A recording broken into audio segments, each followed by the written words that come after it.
Hello and welcome to our coverage of the fifth greatest Australian LRG aired to date. It's Backyard Survivor, yards apart, a fantastic season. There's been a lot of discourse on the social media the last couple of days since we announced the show was back to cover this fifth season.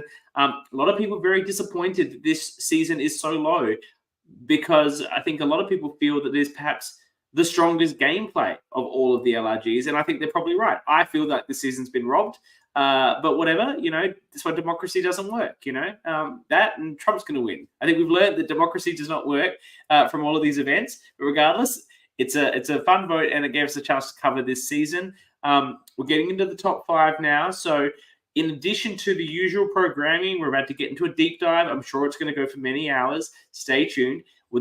I'll be doing a deep dive with the awesome winner, Jay. We will also have the tea party with some fantastic guests. And, of course, the production catch-up and the awards. They're open now. Go and vote. Make sure the right person wins the all-important Bromelo medal. I think there's a couple of early front runners in my view, but we'll have to see how that goes. But because we're getting to the top five and because I want to get to 50 shows by the time I finish this thing, I'm going to add like a show to every one. So this season, I'm going to have a special catch-up with Keegan, the first person to ever play 3 seasons of LRGs. He's been in 3 that we've covered. The big 3, as they're known, sorry to Sydney and Brisbane. The big 3, the OG 3, Canberra, Melbourne, and Backyard. And to get his perspective on his different games, I think it's been really good to catch up with Keegan. We haven't been able to catch up with him so far in our coverage, so I thought it's an opportune time to bring him in. Also because he's crewed so many seasons as well. I think he'll have a really great perspective. So that will all be coming up in our coverage. But for today, we'll be doing the deep dive. So let me welcome in my partners in crime. You know them well. Firstly, Jules, welcome. Hello. How are we? We're great. We're great. I watched this season a bit slowly, to be honest. I don't know if it's because I'm a bit burnt out from binging these things or because I've seen it before, because it is great. But yeah, it took me a while. That's why it's taken so long to get the show done. Did you enjoy binging it? I did. I hadn't seen it before. And like you talked about it being maybe a little bit low. I know that like when I voted, I hadn't seen it. So I didn't put it anywhere high. Maybe that's the reason it's not any higher. Not because of the gameplay, but because people just hadn't seen it yet. Hopefully they have now. Haven't seen it. There's the backyard people are going to prioritize one backyard season over the other. And while the gameplay is more interesting in here, the quality and production of 4 is out of this world. I know you're yet to watch that, but the production is next level. So that gets a vote. And equally, I think there's a lot of recency bias in this voting. I think that's obviously evident that the top 4 are in no particular order. Canberra 2 playing with fire, Backyard 4 and Sydney, they're the most recent seasons. But, it is what it is. It doesn't really matter who wins or loses. It's just about doing this coverage and getting into it, which has been really fun. And we've had it before. She's come back again. She just finished binging the finale. Welcome, Dani. Hey, glad to be back.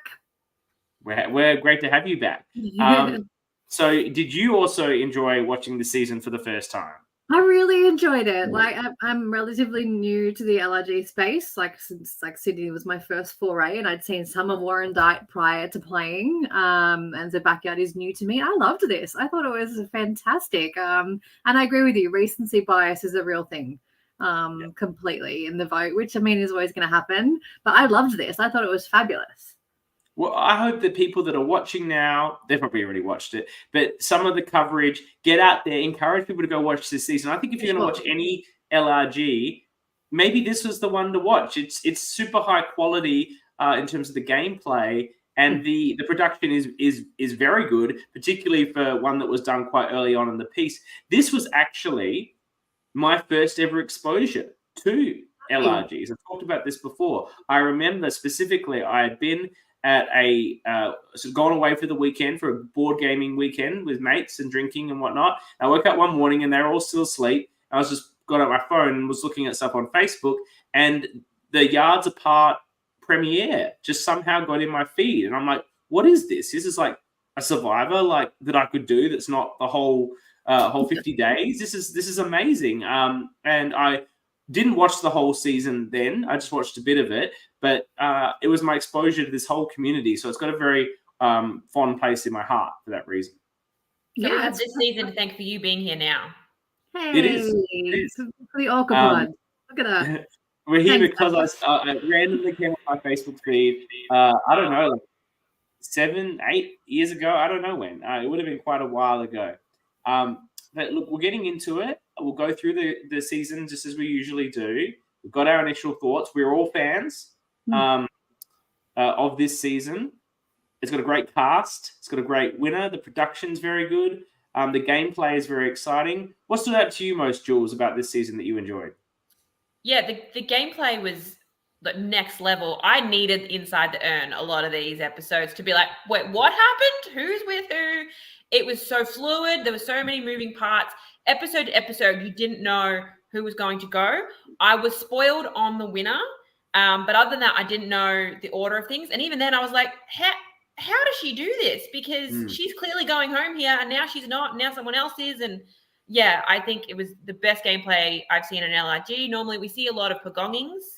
We didn't see that here, which I really enjoyed. There's not even really a consideration of pagonging at the merge. There's talk of it, like, you know, we get John trying to give us a bit of a row 2-4 situation, but that's about it. And what about you, Dani? What stood out for you? I agree, especially for a second season, the gameplay to have stepped up as much as it had was crazy. Especially with being split into 4 tribes in the beginning, and for there to still be that much fluidity and gameplay when there's no room to hide in those situations, I was just epic. Loved it. Mitch is here. Mitch is back. Mitch from the season. Mitch has only ever watched the ORCA Pod live about a season that he was in, so I like the level of self-interest that he's got. He was here when we covered the Melbourne one all of those months ago. It's good to see you again, Mitch.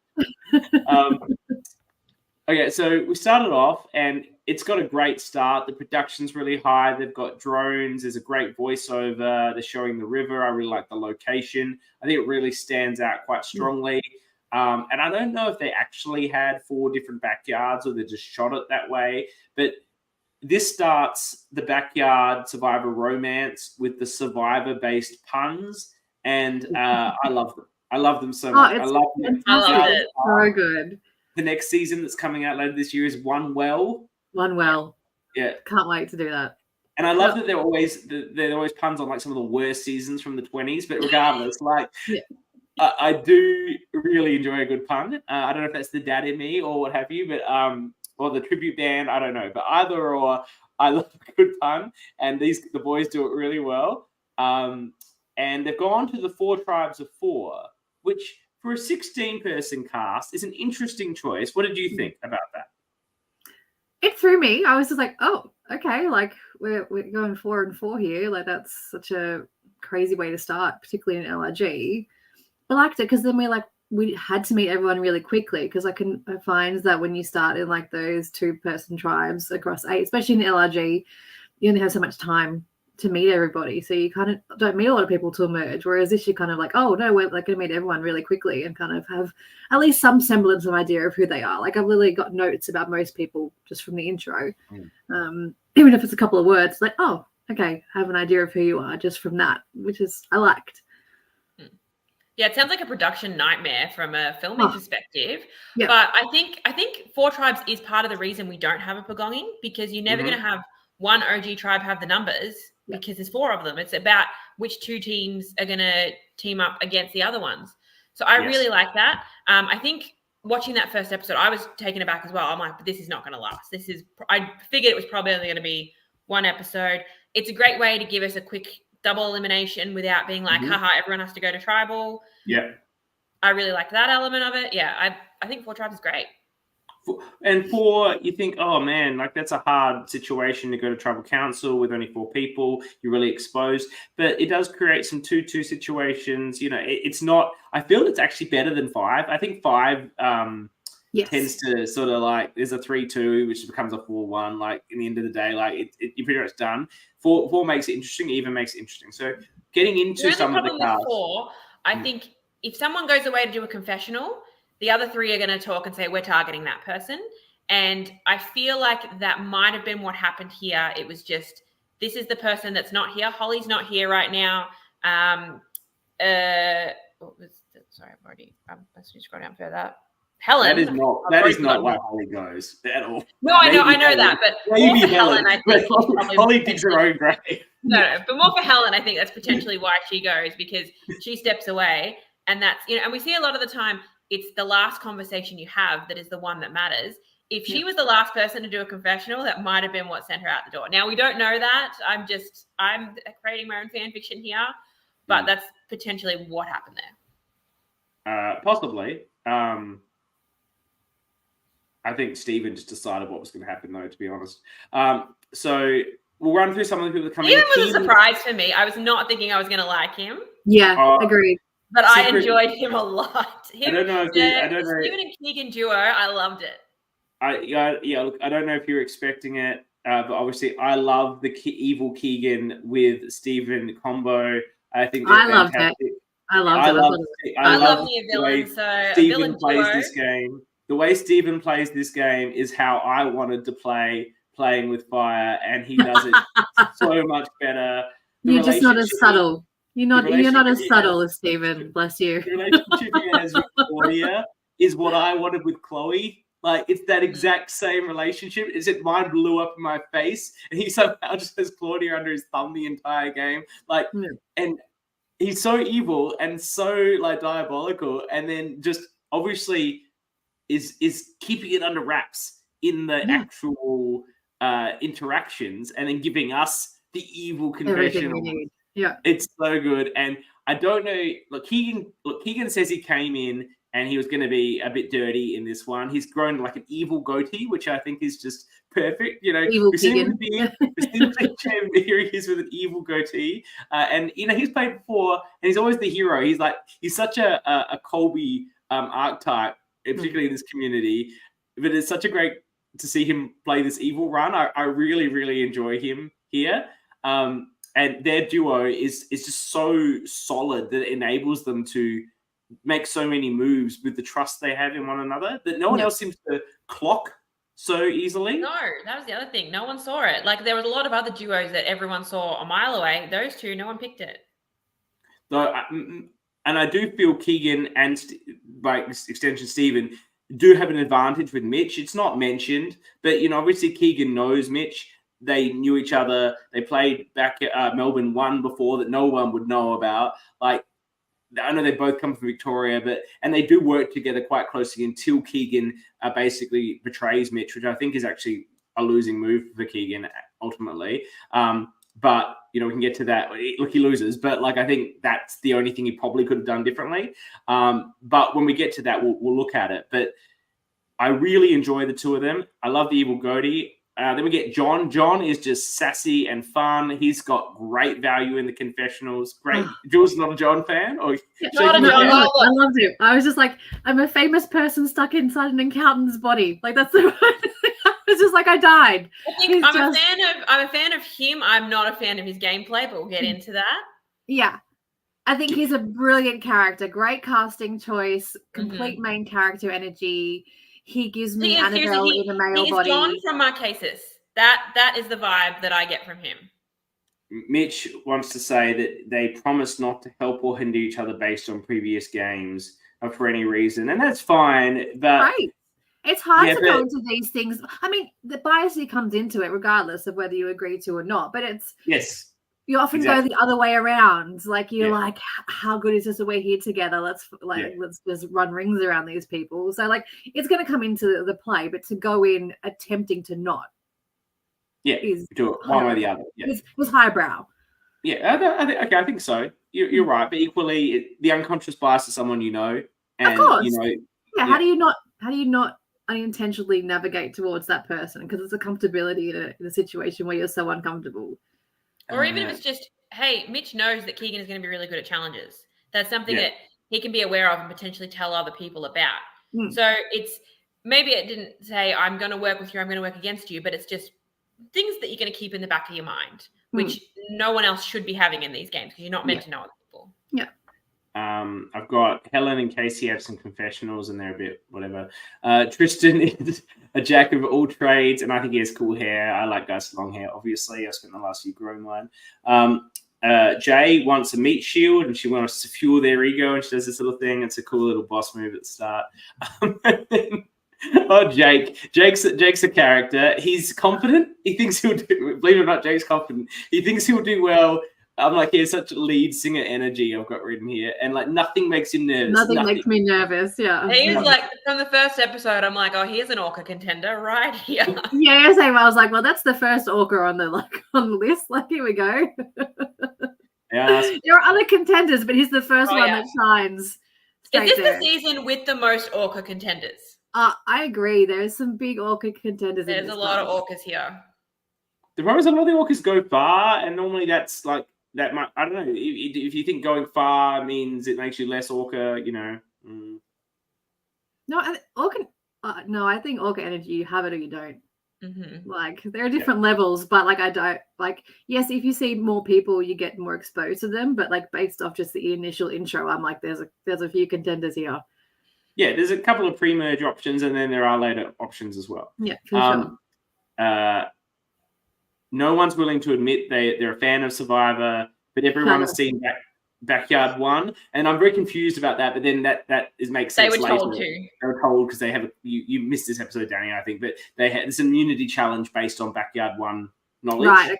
But they were all told watch Backyard 1. It's a really smart way of Kyle and Brian to drive their viewership numbers on YouTube. Absolutely, that's incredible. Taking notes for future seasons of other things.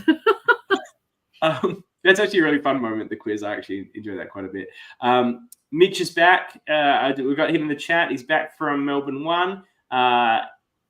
He's great in this season, actually. Like, we didn't get to really watch him in Melbourne 1, so we got to see his vibe here, and it was very, very sly and fun. I enjoyed him, sort of like an impish character in some ways. Yeah. Like cheeky. Needs the money and wants to backstab a lot of backs. I enjoyed that as his first confessional. It's a good confession. Holly thinks no one thinks Holly could win, including herself. So it'd be funny if she won. I've got Holly as a nurse. Yawn. Yeah, she doesn't. Confessional, I think, is the problem. No, she's not. Doesn't give. She needs a hype girl before she does her confessional, or she needs like 10 coffees. Yeah. Yeah. The person behind the camera needs to be like pinging at her because she gave nothing. Mm-hmm. Then, but the statement was good that she doesn't think no one thinks she can win, including herself. I think that's her words were great. If she had a bit of character behind them, I would have loved it. Yeah, it's a delivery. Then they asked if anyone's job can help, and Jess says she's a puppeteer. It's not a job. It's not a job. It's like a hobby, right? Professional puppeteer. If he makes money out of it, it's a job. Yeah, does she get paid as a puppeteer? We have to talk to her about it. And then she says because she's good with puppets, she'll be good at manipulating people, which is a good soundbite. Makes no sense. Yeah. And then she goes the unicorn lady is a bitch. And Brian says that's the Epps title, and it's not. And I say, what the fuck? Because it should be. Yeah, that's a brilliant title. Oh yeah. There you go. Professional puppeteer. It's just one of them. They do kid shows and stuff. And the puppetry of the penis guys, I suppose. Does that count? Do you guys familiar with that? I haven't seen it. I haven't either, actually. Are you familiar? It's like a variety, cabaret show. Have you ever heard of this? Puppetry. It does like Melbourne comedy and Fringe. Yeah. Yeah. They do things with their penises. Anyway, we'll move on from that. Anyway, Jules is not interested. No. She doesn't want to go see penises, even if they're doing funny tricks. I'm good. Okay, so Stephen thinks it's going to be a walk in the park. And you know what? For the most part, it always is for him. I don't know how he gets away with the stuff that he gets away with. 100%. It's quite incredible. And if he had a slightly better tribal council, maybe he could have won. He doesn't own his evilness enough. He bombed Final Tribals. He started it really well and then just... Yeah, we're jumping ahead there. Yeah. But we'll get to that. But the rest of the game is great. Okay. Sarah was supposed to play in season 1, but got sick and went to the hospital.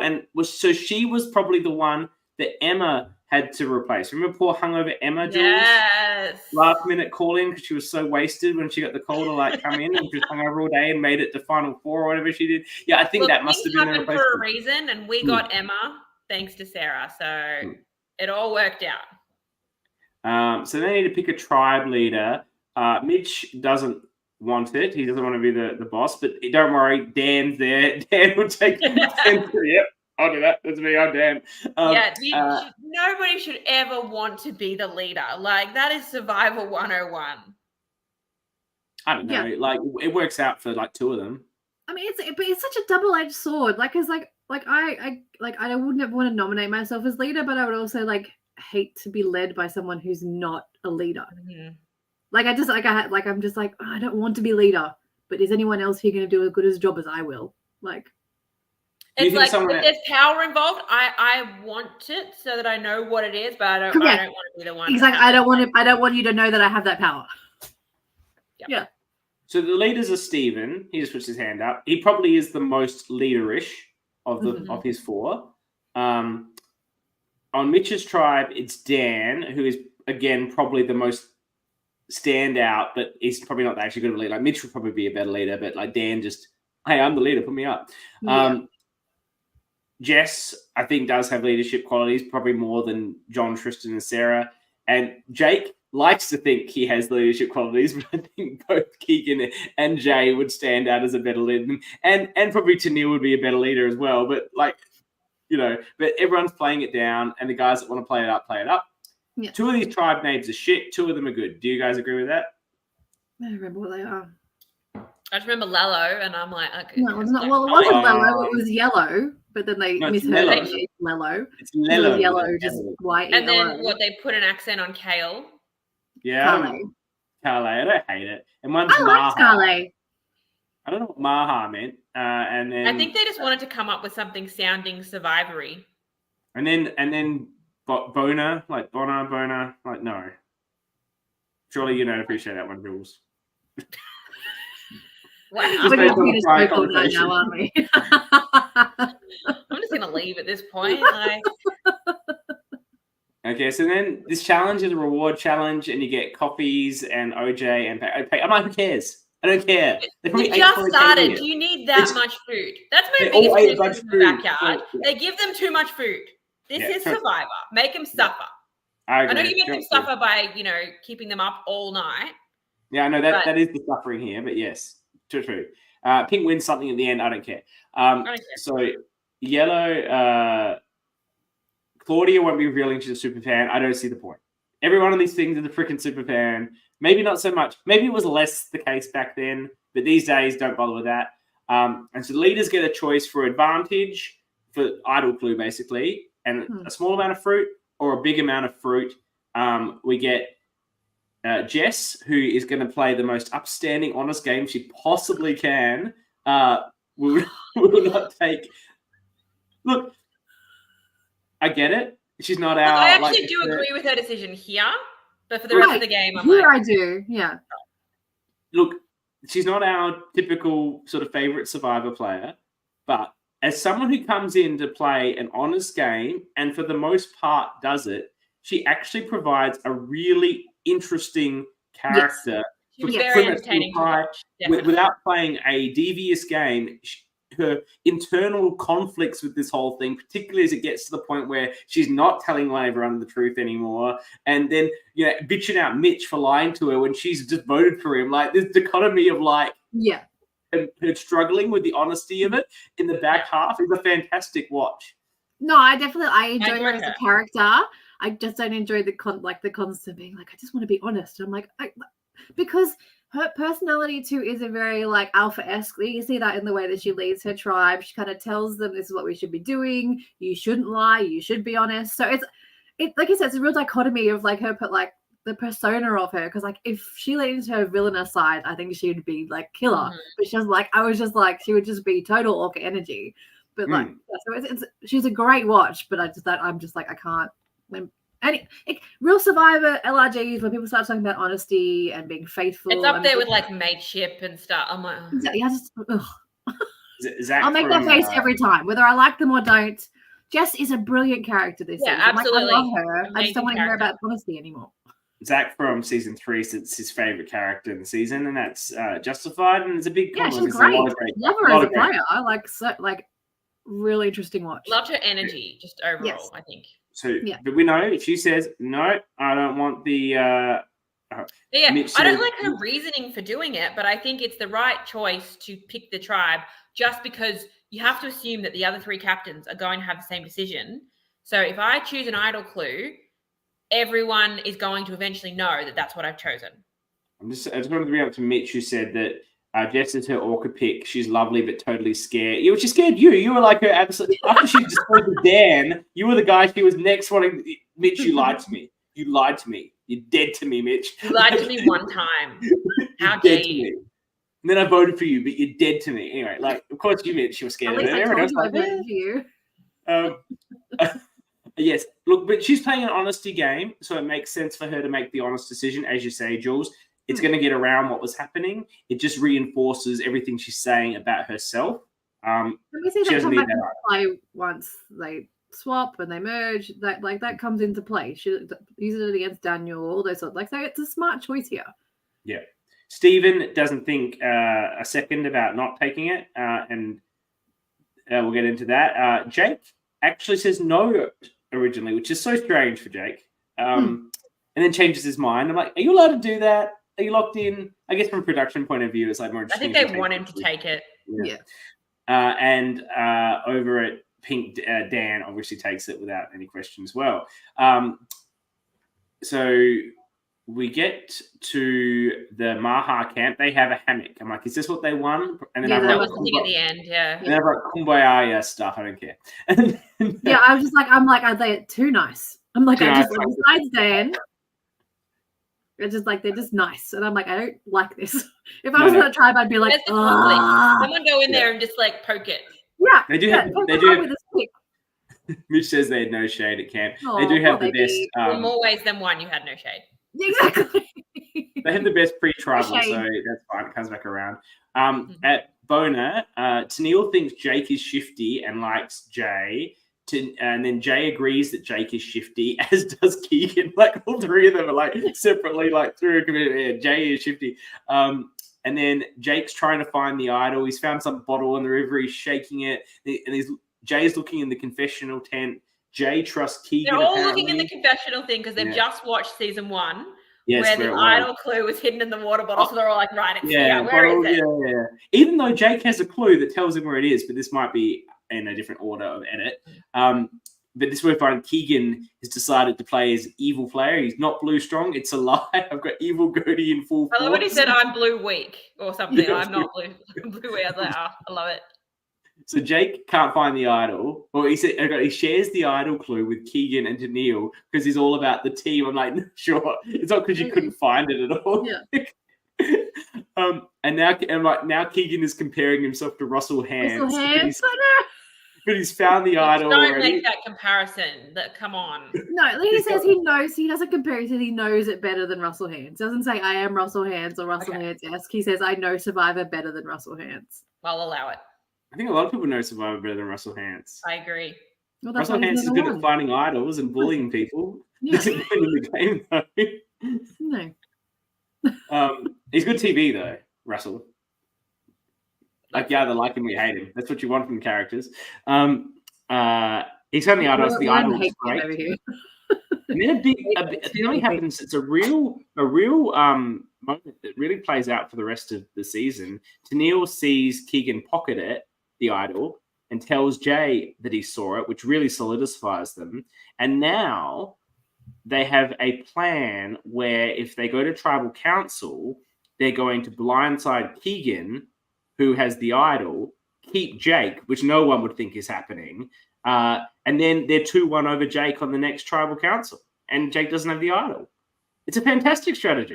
Great. That would have been Loved so it. good. Loved Can we it. take a minute to appreciate Tennille? I loved her. She was the early boot that I was the most upset about. As I watched it happen, I was like, oh no. Yeah. Tennille Stan over here. Yeah. I thought she was great. Is this Tennille's plan that I've just set out, not Jay's? Whose plan was it? was one of them. It was a team effort. I don't remember who came up with it, but Tennille was the one who definitely spotted the idol being pocketed. But it's a great plan. I see Tennille spots. I say Jay calls it. I think Jay's got more strategy in her pocket than Tennille.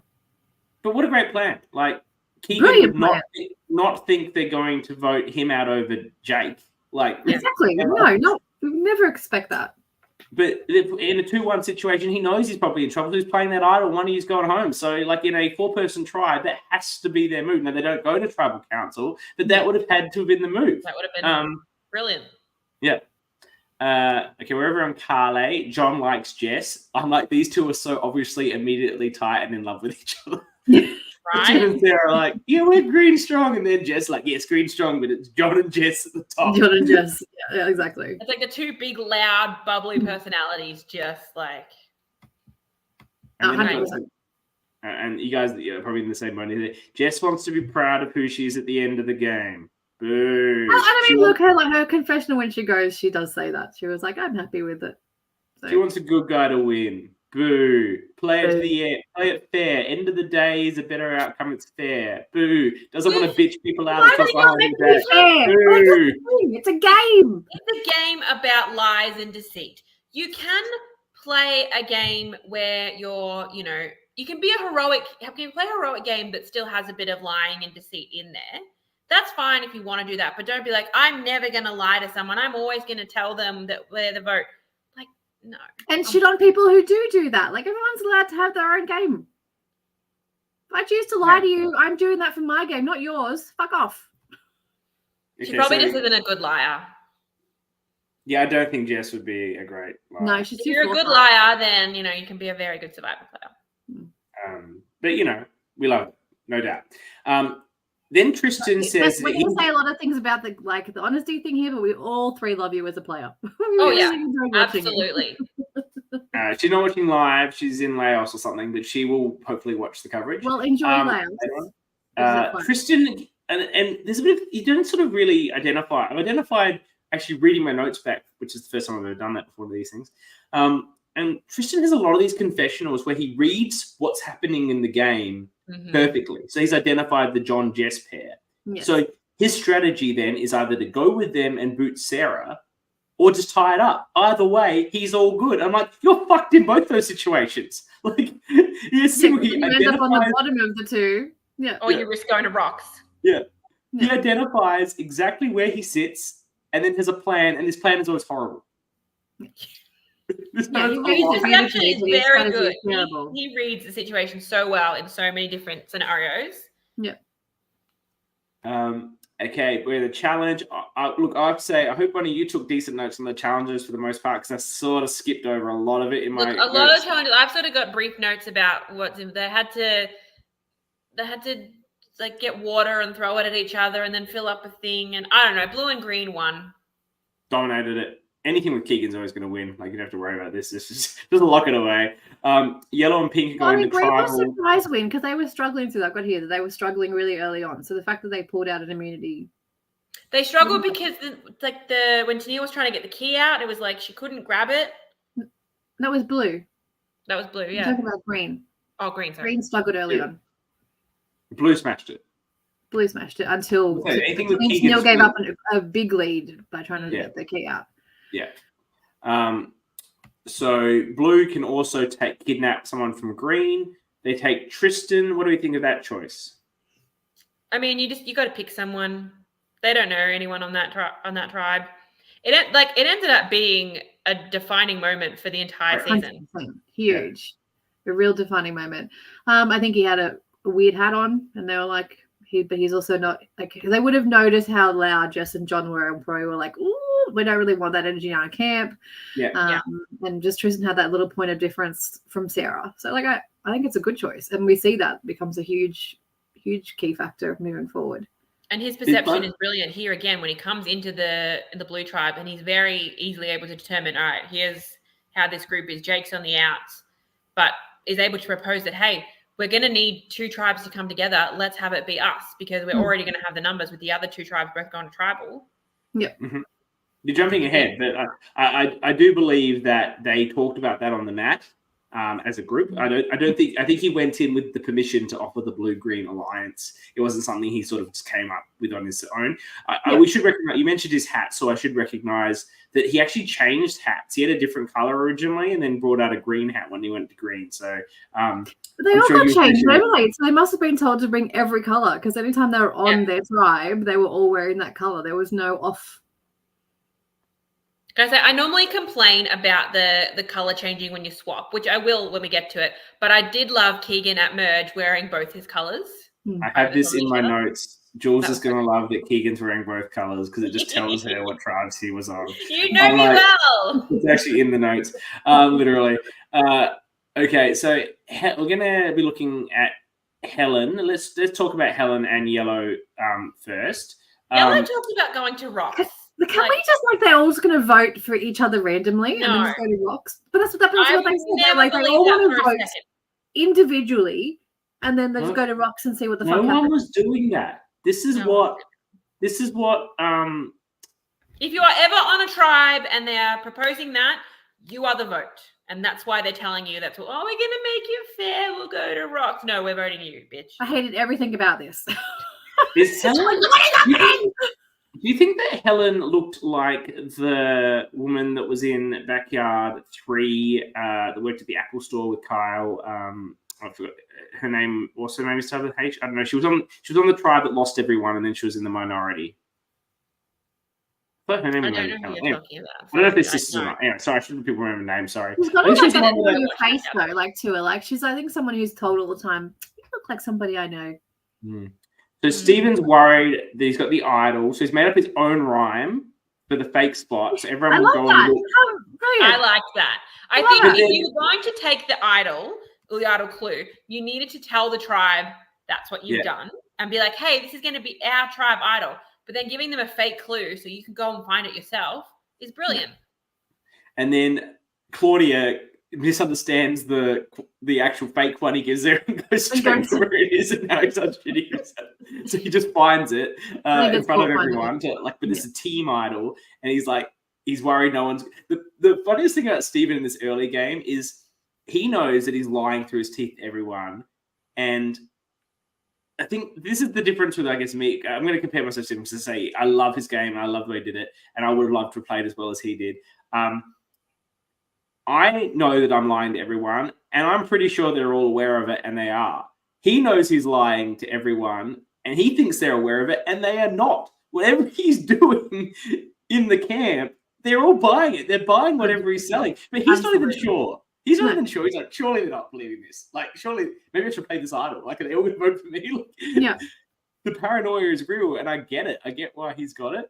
And then they've got, because Steven's worried, he says here, that he's sketchy and therefore the only real target between the four of them. But Claudia is talking about some rubbish of making a tie, and I've written here, this is the sort of shit that gets you voted out, Claudia. 100% though, like it's just ridiculous. I'm just like, no. The whole first conversations when they're like all four together are ridiculous. If I was Helen though, so let's go to Helen thinks it's everyone's voting for another person, and then there'll be a rock, and that will be who goes.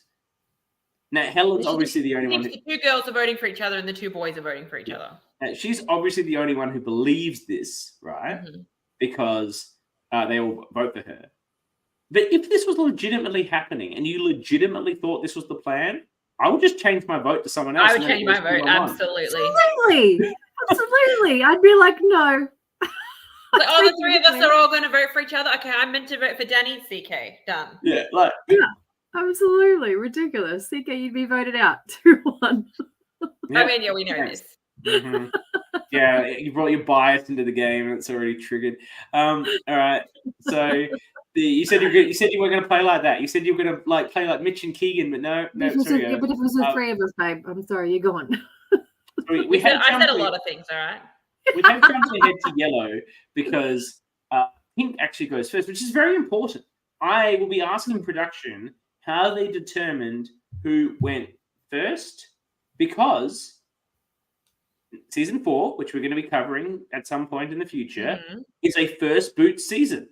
Because of the choice to put Holly and Pink first, Holly got to come back. If Helen and Yellow were gone first, Helen would have come back. Did they do worse in the challenge, maybe? Were they further behind? It was like a first two. But they stopped like after the first 2-1. They would have stopped. Can we look at Mitch's comment for a sec? I was in an LRG where everyone else went through with trying to force rocks, but I voted in the wrong direction around the circle. That's right, Mitch. Fuck him. Well done. So, works out for Holly. Poor Helen. You said they were further behind in the puzzle. And they're further behind in the puzzle. Fair enough. Well, it worked out, that's from Mitch, worked out very well for Holly, sort of. Without spoilers, sort of. The Holly, there's this great bit where she goes and they say, it's our first blind side. This is on Helen because we're doing this wrong order. And Holly says from the back, like, second blind. I loved it. I was just like, where was that? Where was that in confessional? That's the energy we needed in confessional. How do I think Helen will have gone? I don't want to spoil this for I haven't seen season 4 yet, so that's fine. So I'll talk about this when it's a good question, Zach, and when I do the season 4 coverage, I'll mention it. I'll remember it. On to Pink, which is fantastic. Who would have thought? They're all saying it should be Holly because she struggled with the lock, but she wants it to be Daniel. And then, she's got this great strategy, right? This is where she just absolutely has this strategy that digs her own grave immediately. She says, I'm throwing Dan under the bus because Dan saying he just got 2 bananas and, didn't make the selfless choice is bullshit. Because obviously he only got 2 bananas and also it's Dan. So let's be clear, Dan got the idol clue. And so what we should do is convince Dan to vote for Mitch. And then the 3 of us can vote for Dan. And if he plays the idol, well, I'm fine. And she's saying this to Mitch, and Mitch is literally like, look, never tell the decoy vote that you want them to be the decoy vote. Correct. He's like, what the fuck? Immediately So, okay, we should all vote for Dan, who you're telling me definitely has an idol. And I'm in on this story. I believe it. And instead of just voting for you, and I'm like, if you're going to come up with that plan, just say something like, and you know what? Well, you guys can tell him to vote for me. Make the selfless decision. Because would they have gone through with it if that had been Mitch? Would you have gone through with it if she'd put herself up as the decoy vote? It's a good question. Because I said, Holly, you're the old target already, and you've just said Dan's got an idol. You've got to take the punt. He's like, I'll be honest, I didn't think so. Not with the risk of an idol in play. And then when Holly goes, she refuses to high five. Oh, no, they're trying to make a deal, and she wants to high five Mitch, and Mitch is like, Holly won't do it, and Mitch is like, oh, fuck's sake. She's like, we can't do that. He's like, Jesus, it's like fucking Tribal Council 1, and there's 4 of us here.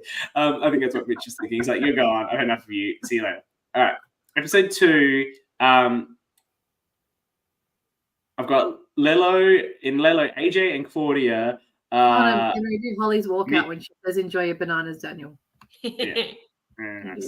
Mitch figured he'd share the idol clue with me, and he did. We needed Holly's sassiness earlier on than being after she was voted out. I needed that. Well, you'll get a chance to watch her again. We'll see how that goes. At Lelo, AJ and Claudia are all like, "Sorry, I can't believe we had to vote out Helen." And Steven's all to bet himself. He's like. It was 50-50 when I played this idol, and now he's buttering up Claudia to vote for AJ. He wouldn't trust himself, and he has ice running through his veins. He's just nailing this, and this stuff that he develops with Claudia here, as I said, is what I thought I had with Chloe and did not. And they're very similar sort of players, Claudia and Chloe. They don't really know the game. They're there for a good time. They're sort of big and loud, but quite in their own ways. And I just saw the similarities here, how better he did it. Much better he did it. A lot better. I love it. It's because you're not subtle. That's all. You just don't have any you don't have any subtlety. You've got no chill. This is true. That's the coming from someone who also has no chill.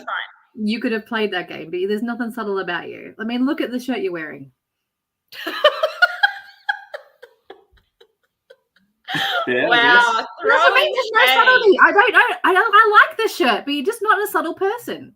I'm just saying, you can't be the host of a popular podcast and come on wearing a boring, I didn't say anything bad. I just said it's not subtle. You guys aren't the host. I'm not criticizing what you're wearing. I'm a Melburnian, so I'm a black Kentucky is hoodie, I'm just my fine. uniform. Okay. The Kentucky hoodie from your years before From children, living wild and 2012. fancy free. Yeah, from 12 years ago.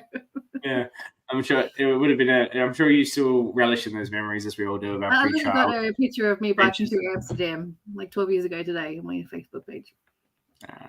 Those sorts of things hit you right in the gut. Yeah.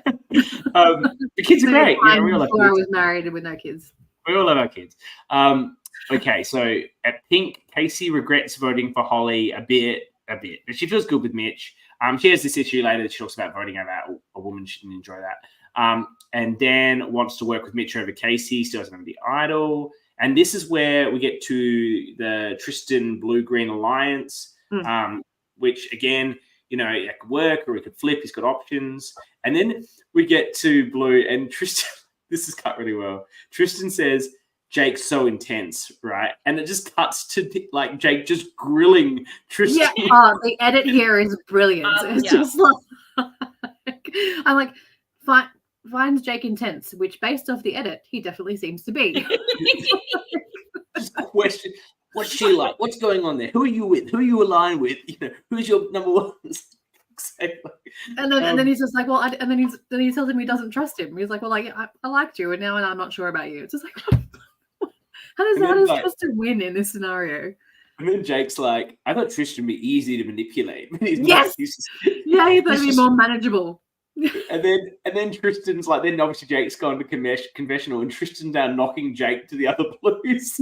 Like, what's with this guy? Like, you know, you want to work with us and not him? Like, three of you and I agreed, and like, yeah. It was perfect. Right, they swap into two tribes. Makes sense. Good timing. And it's Claudia and Jess who are the team captains. Jess puts her foot in her mouth, doesn't even wait for the rules, and it's just like, I want John. Like, hang on. No. So Claudia's like, all right, I'll have John. Thank you. Yeah. Though she does pick Mitch first. So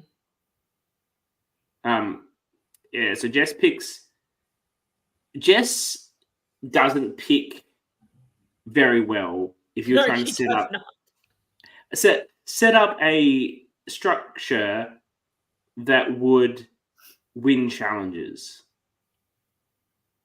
Though I guess it sort of works out. Actually, I don't know what Jess is doing, because she picks Jay, and obviously she's thinking about the blue-green thing that hopefully Tristan has sorted out, but I guess she doesn't really know. Look, then it's she picks... giving Laurel picking her tribe in Playing with Fire. Like, it's very based off the vibes, who can walk the runway. She picks a tribe full of people that she likes and wants to be friends with, rather than people who are going to be good at challenges. And then she lets Claudia have a tribe of Mitch, John, Keegan, Stephen, and Jake. Like, the challenges require, like, you want a balance. Mm-hmm. Yeah. Mitch said it was the first time he ever got picked in a schoolyard pick. When Chloe picked me in Playing with Fire, it was also the first time I ever was picked in a schoolyard pick. It meant a lot, actually. Because, you know, despite as cool as we all are now, I'm sure all of us were losers in high school. So for me, it was a very special moment. And this is why we nerd out on things like live reality games. So yeah, it was a special moment for me too, Mitch. I'm sure it was great for you.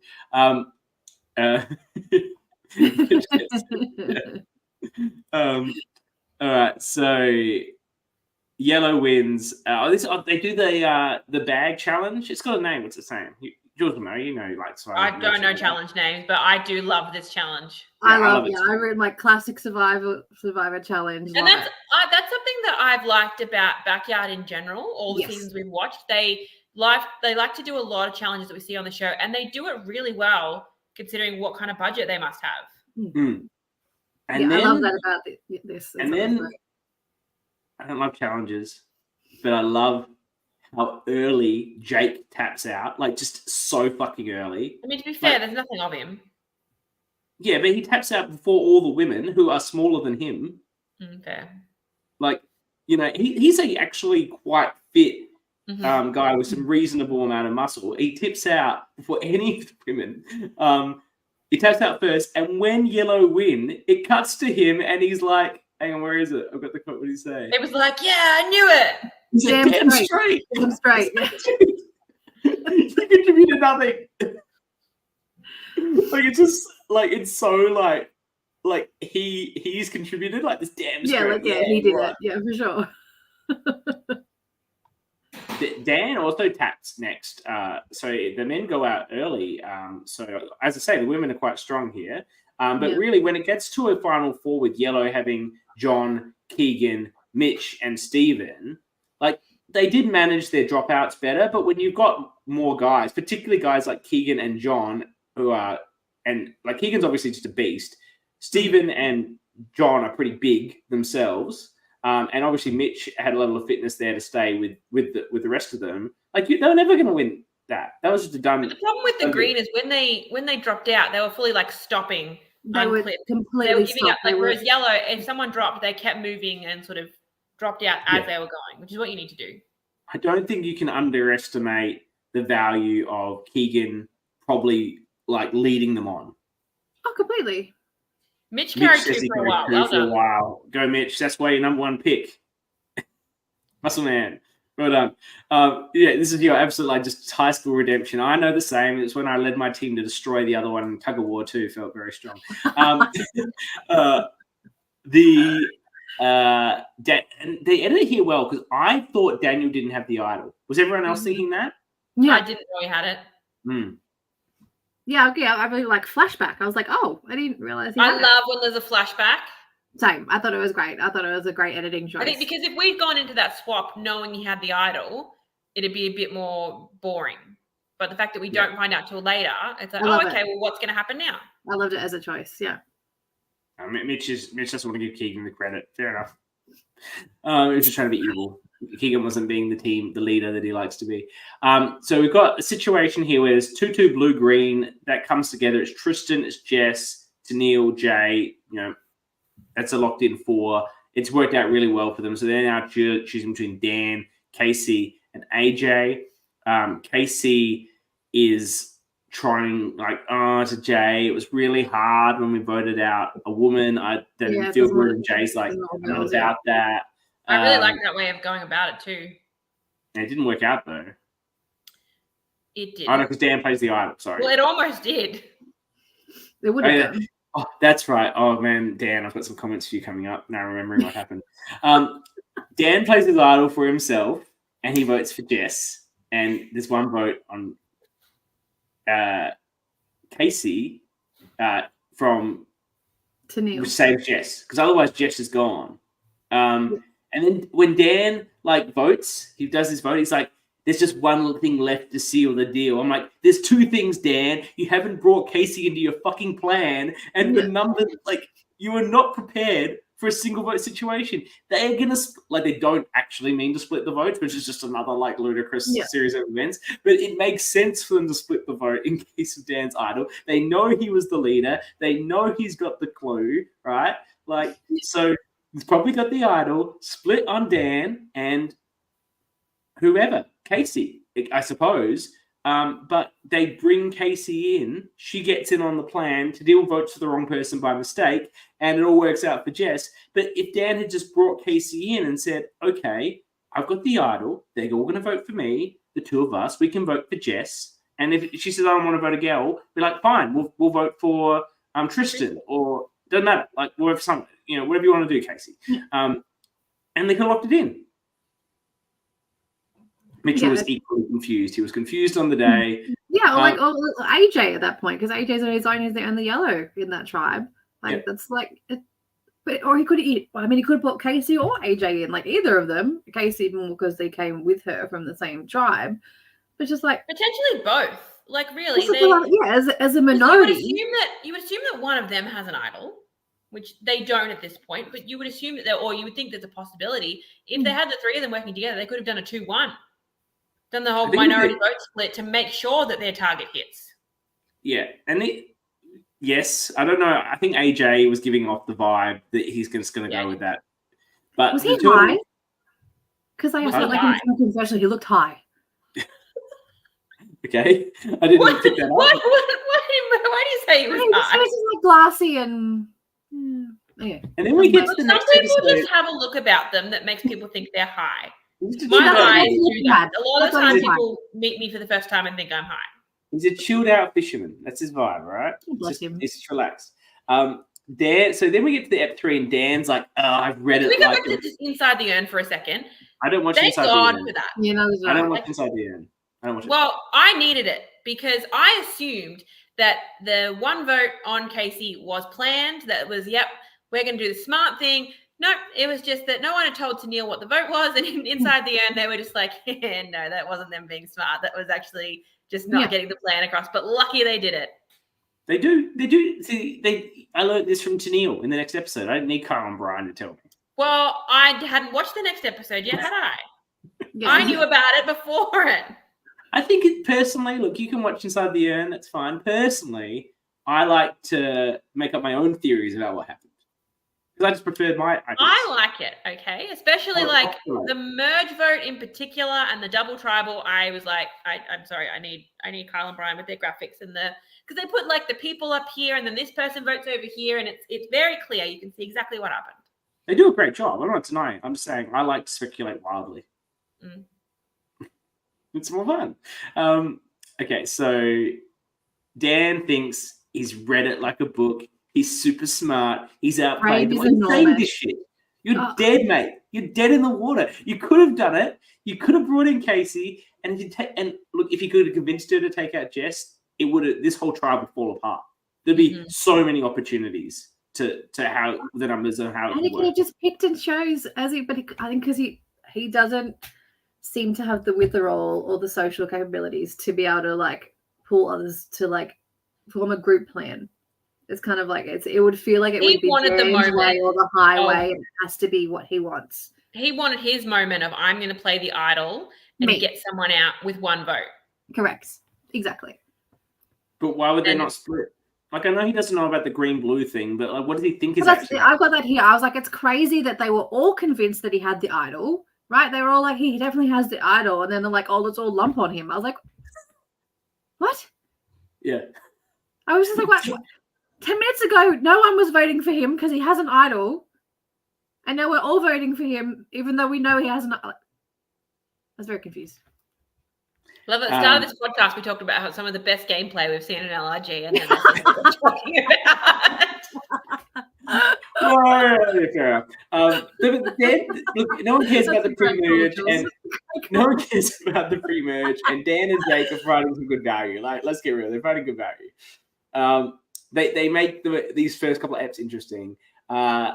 And then Dan then tries to say he voted for Jess because she looked tired. Like, dude, just fucking tell the truth. And then Jess is like, oh, I voted for you because you were the captain choice, which I think means idol, but like it's not very clear.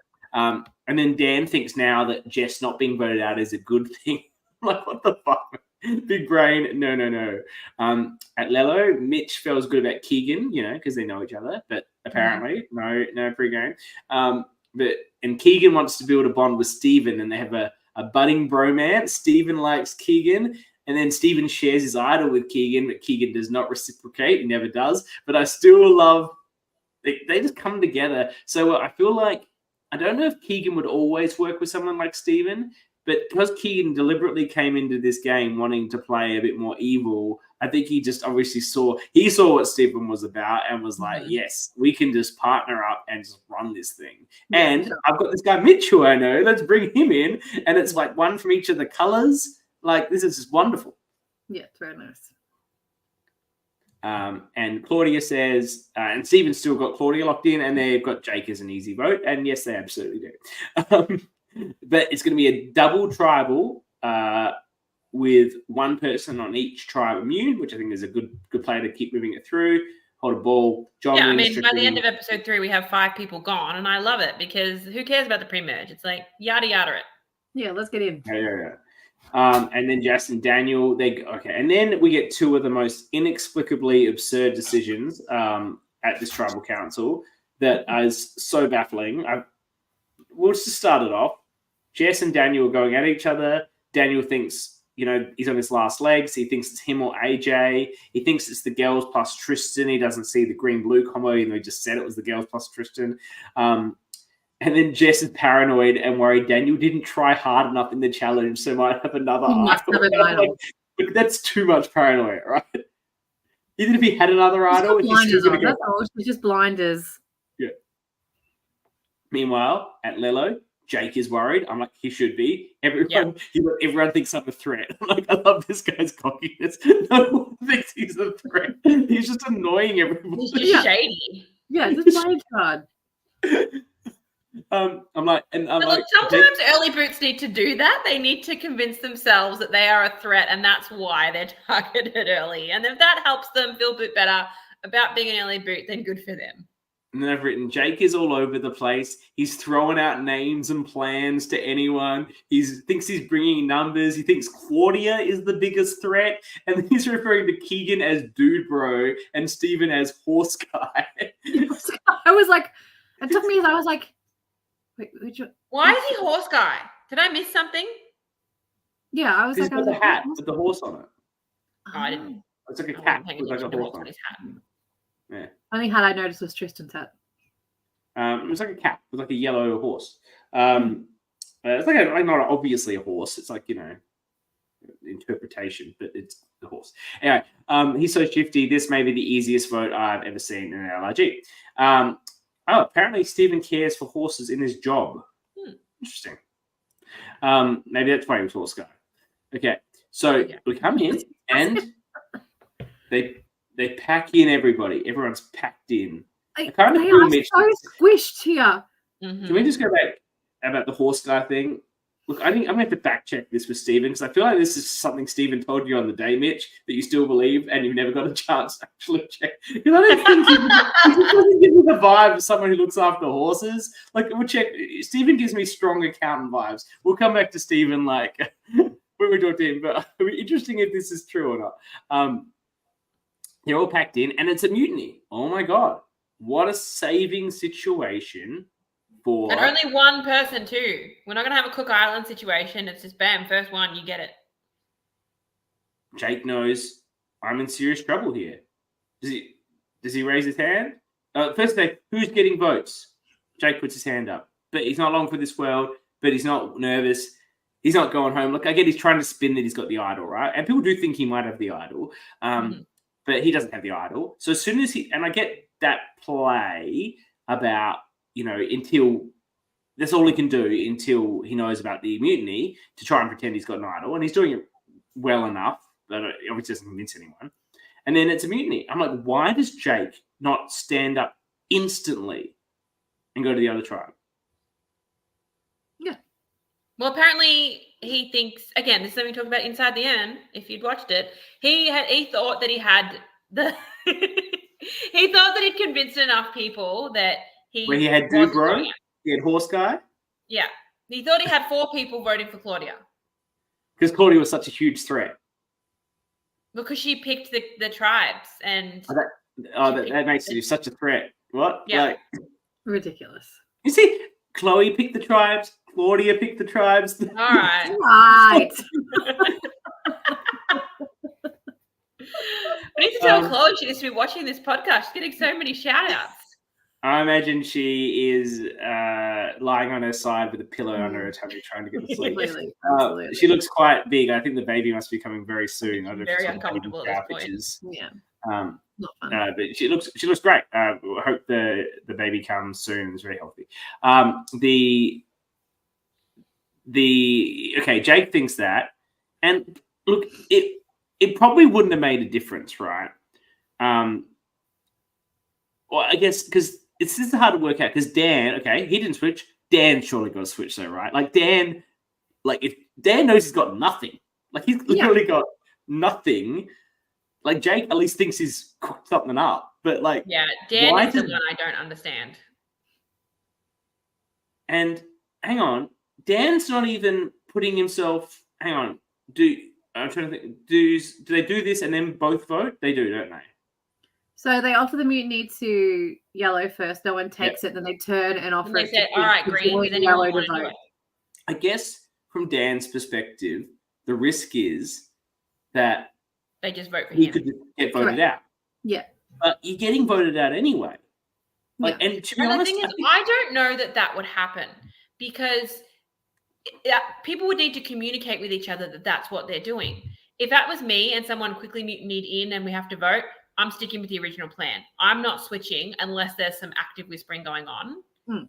Just on the risk of, what if half of us change our vote and the other half doesn't, and then something else happens and someone else goes out? I would be sticking, as in the late great Keith Now, stick to the plan. He's also mutinying to a tribe with Mitch, who he was working with. So people aren't immediately going to jump on him. He doesn't necessarily know how easy of a vote Jake is lined up to be, but he would survive in that situation. Mm-hmm. Yep, for sure. And he probably would have survived had they gone. Well, they didn't go to another tribal, but had they gone to another one, I think he probably could have been okay for another vote. So I'm shocked. I can see Keegan trying to bring him in. And I think away from Jess, he would have seemed less because they were so heavy at each other. Like, that made him more of a target than he needed to be. Like, I think he was always going to be like on people's radar, but I think because Jess was the leader of their group, it just made him the obvious vote. Whereas I think he becomes the obvious vote with yellow. Mitch says, for all Daniel knows, he's on the outs. The only thing, sure, but Daniel's done. Like, where he is done, and he knows it. Yeah. Like, yes, it's a good chance it's a revolving door and he goes straight out in the other tribe, but it was a statistical position. It's 100% chance he's going on one tribe versus a 99% chance on the other tribe. Exactly. And that other tribe, as we've said, looks like it's going to be a lot stronger in challenges. You're going to get you're going to get a couple of days. This is not an actual game. You're going to get a bit more time to try and make some bonds over there. I said AJ should have considered just mutinying as well because he's next on the block, obviously. And ends up being because if Daniel goes, they'll vote him.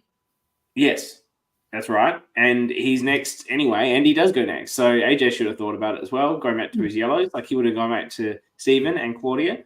So Aaron, Jake goes 6-1 over Claudia, and then Jake wants Dude Bro to win if he didn't vote for him. And I'm like, dude, there was one vote for Claudia. Like, you know that Keegan voted for you. Like, think it through. Sometimes in that moment you don't realize how many votes you haven't processed the numbers yet. You saw your own name enough and you go, oh shit.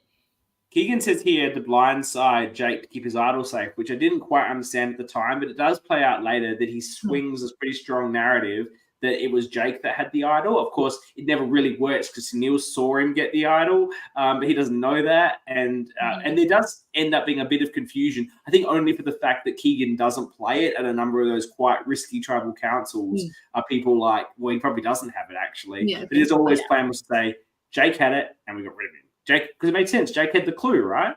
Yeah. Yeah. No, it's a great story. We did a good job of convincing him that he was safe. Why else wouldn't he have mutinied? Because he had the idol. Yeah. So it does work well. We go in episode 4. I said John gives a great confession. John obviously gives great. John gives good confessional. It's about how he talked about the tribal. There's drama. It was entertaining. Loved it. It was so disappointing that no one swapped. We talk about Keegan the Idol. I've got Dubro thinks he's running the show. I'm going to be calling Keegan Dubro for a while now in my notes. Claudia's like... Dubro thinks he's running the show. Dubro is running the show. Like, absolutely.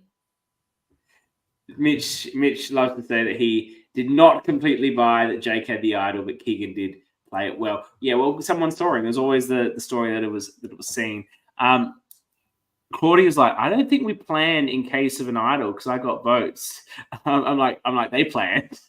They knew what was going on. You can have to be a sacrificial lamb. It's fine. I don't think we planned this because I got voted. Like, what if he had an idol? I was like, they know what's going on. They knew what they were doing. You didn't know what they were doing. No, Stephen does say that he would have played his idol on Claudia if an idol. He does say that, yes. To confessional. Yeah, he says that. It's very easy to say that in hindsight. Yeah. He said if Jake could play an idol for himself, he would have played his idol for Claudia.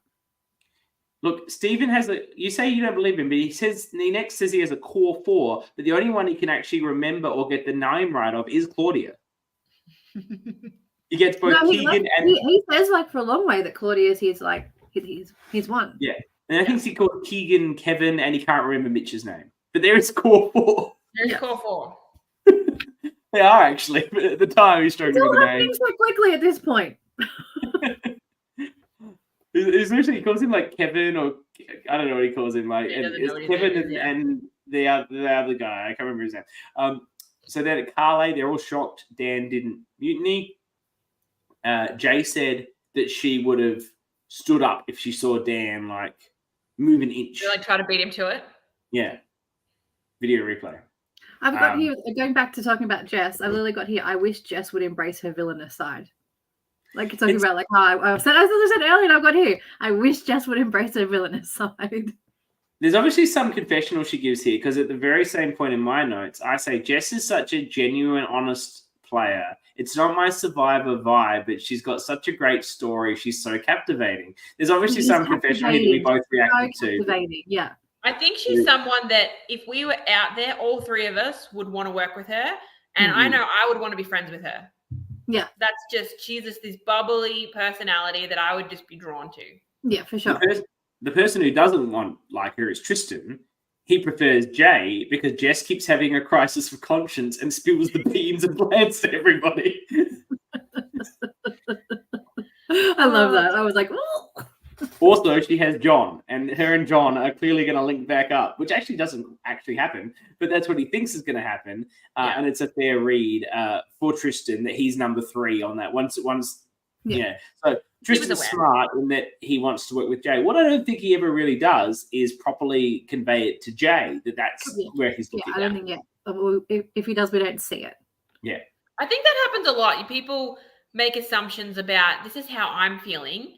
And they're feeling the same way. But it's like, it's when you're out there, even if you are feeling that same way, it's so reassuring to have someone be like, hey, you are my number 1. I want to work with you. It's when you're like, okay, good. This is not just in my head. Yeah, this is a mutual thing. Or like, oh, I don't feel that way. Let me pretend. Even to say to Jay and to Neil or whomever, say, look, obviously we're the 4 of us with Jess, it's a thing, but just moving forward, still want to stay with Jess, but I'm not all about the greens. I really like working with the 2 of you because, look, Jess is great, but she keeps talking about how she wants to place it honestly, and that's going to be difficult once we get to the merge. Plus, she keeps telling everyone what's happening because she wants to be honest with them, and there's just risks with that with idols, and that's not who we can go, like, long-term, that's not going to work. Like, that's what his mindset is. You say something like to Jay and to Neil, they'll be like, yeah, look, we agree. Like, great, You're not just saying, I like you. You're saying, I want to work with you over Jess for these reasons. And they're like legitimate reasons. Yeah.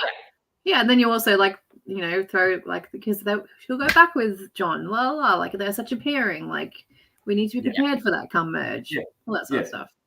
And don't forget, Tristan's the one that actually created the blue. Exactly. So he does have the influence to have bring them together. Yeah. Everyone's idol searching. Tennille finds it.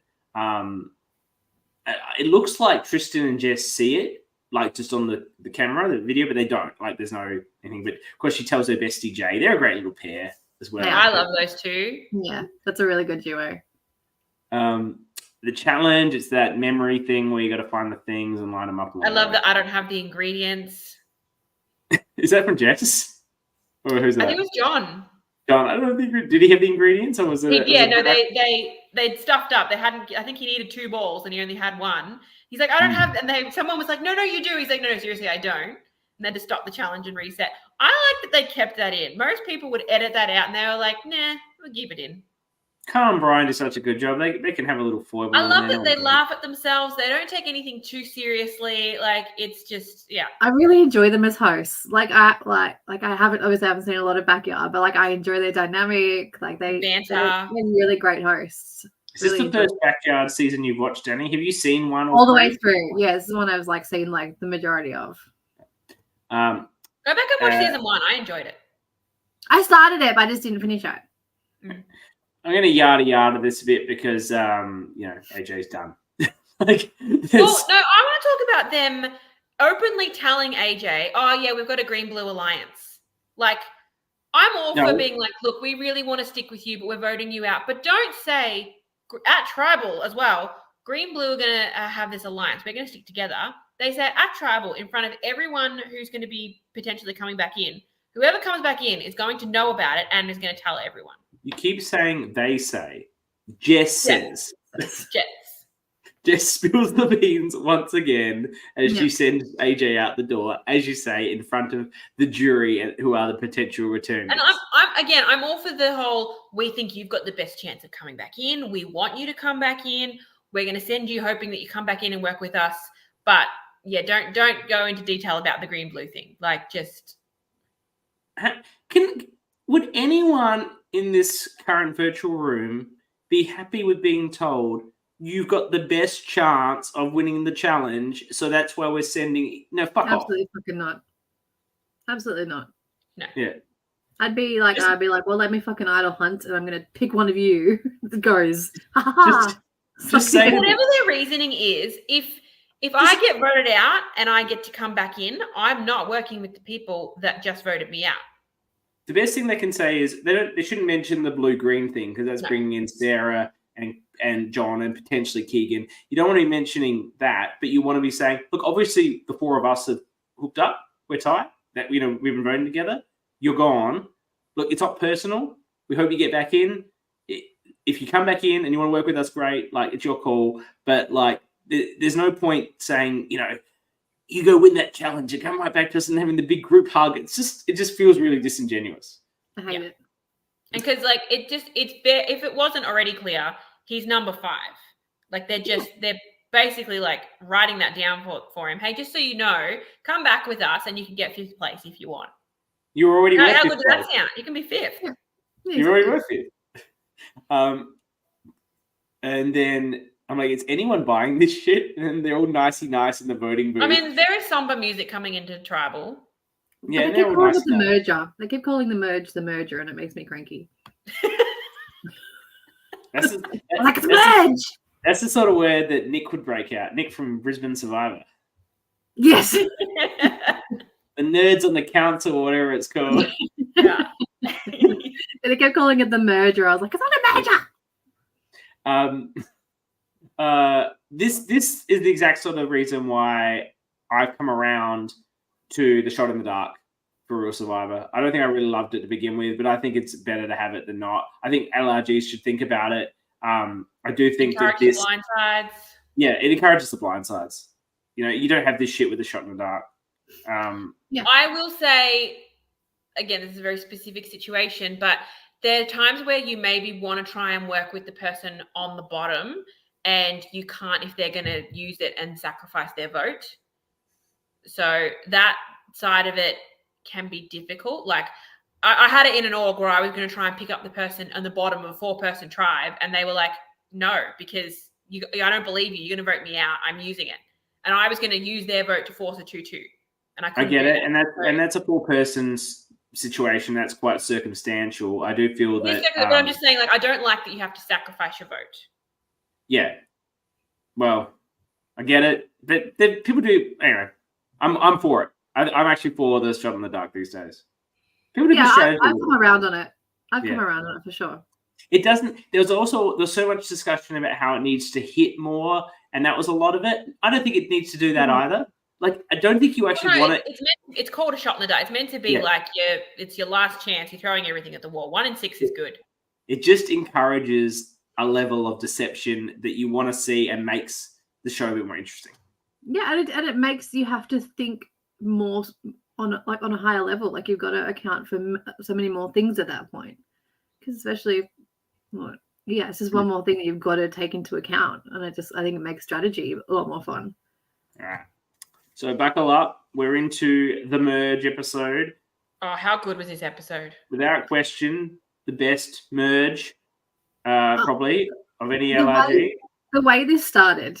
Like, oh my God. The way this started, I was like, what's happening? I was like, I'm like loving the tension. I love everyone's there going, I don't know what's happening. And then 2 hours earlier, like, oh my God.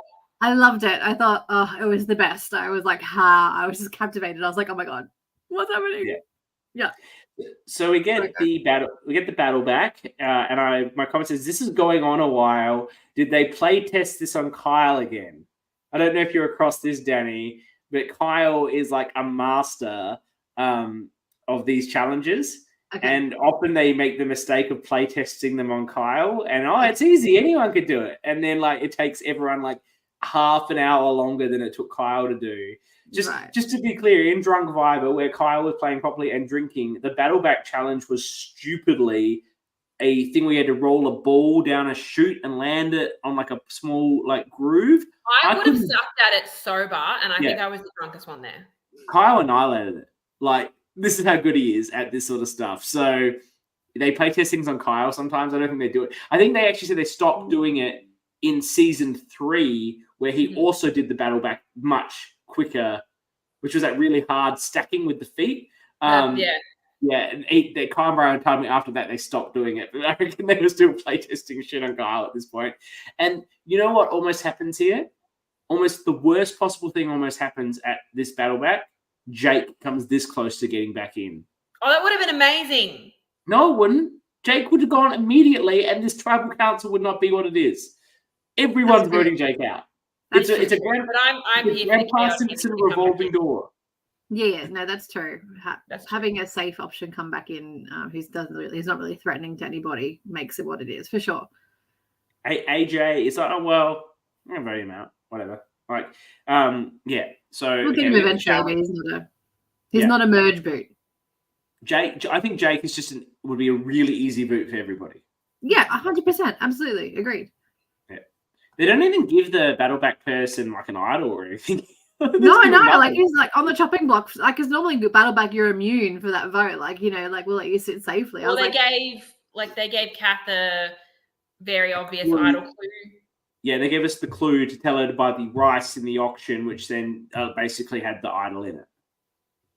Yeah. So the gross milkshakes, they love their food ones on the old backyard. I love they do the gross food eating challenge without it being offensive. No, it's great, but it's gross. I liked it. I love it. Every single one started with dregs.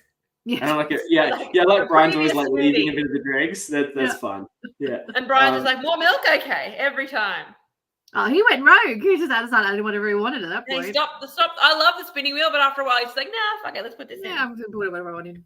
Yeah. How would you guys go on this? Good? I wouldn't do well after the fact. Yeah. I think I'd be in the moment with the challenge. Like, I'd be like, fuck it, like this. Let's just try. If it was blended well, I could do it. Like, I would struggle with the texture of it more than if it was chunky, I wouldn't cope. I would be fine, but do you think they'd let me take the lactase to the milk? I'm lactose intolerant. I mean, they normally ask for dietary requirements, so if you'd said you're lactose intolerant, they probably wouldn't have milk. It might be almond milk for you. I can bring the medicine to have with it. Just have almond milk instead. Make it nutty. No, I'll take the dairy. I just had the lactase. That's fine. As long as they let me have the lactase. Anyway, it's good. It's fun. It's like people are gagging. People are doing it super quick. The last one has to be like a video replay. I thought Jade won. Oh, Mitchell said it's chunky. No, thanks. So Keegan wins. But I thought sick right now. Did anyone? How are you with pickles? They had pickles in the prior season. No, don't like pickles. I could smash pickles.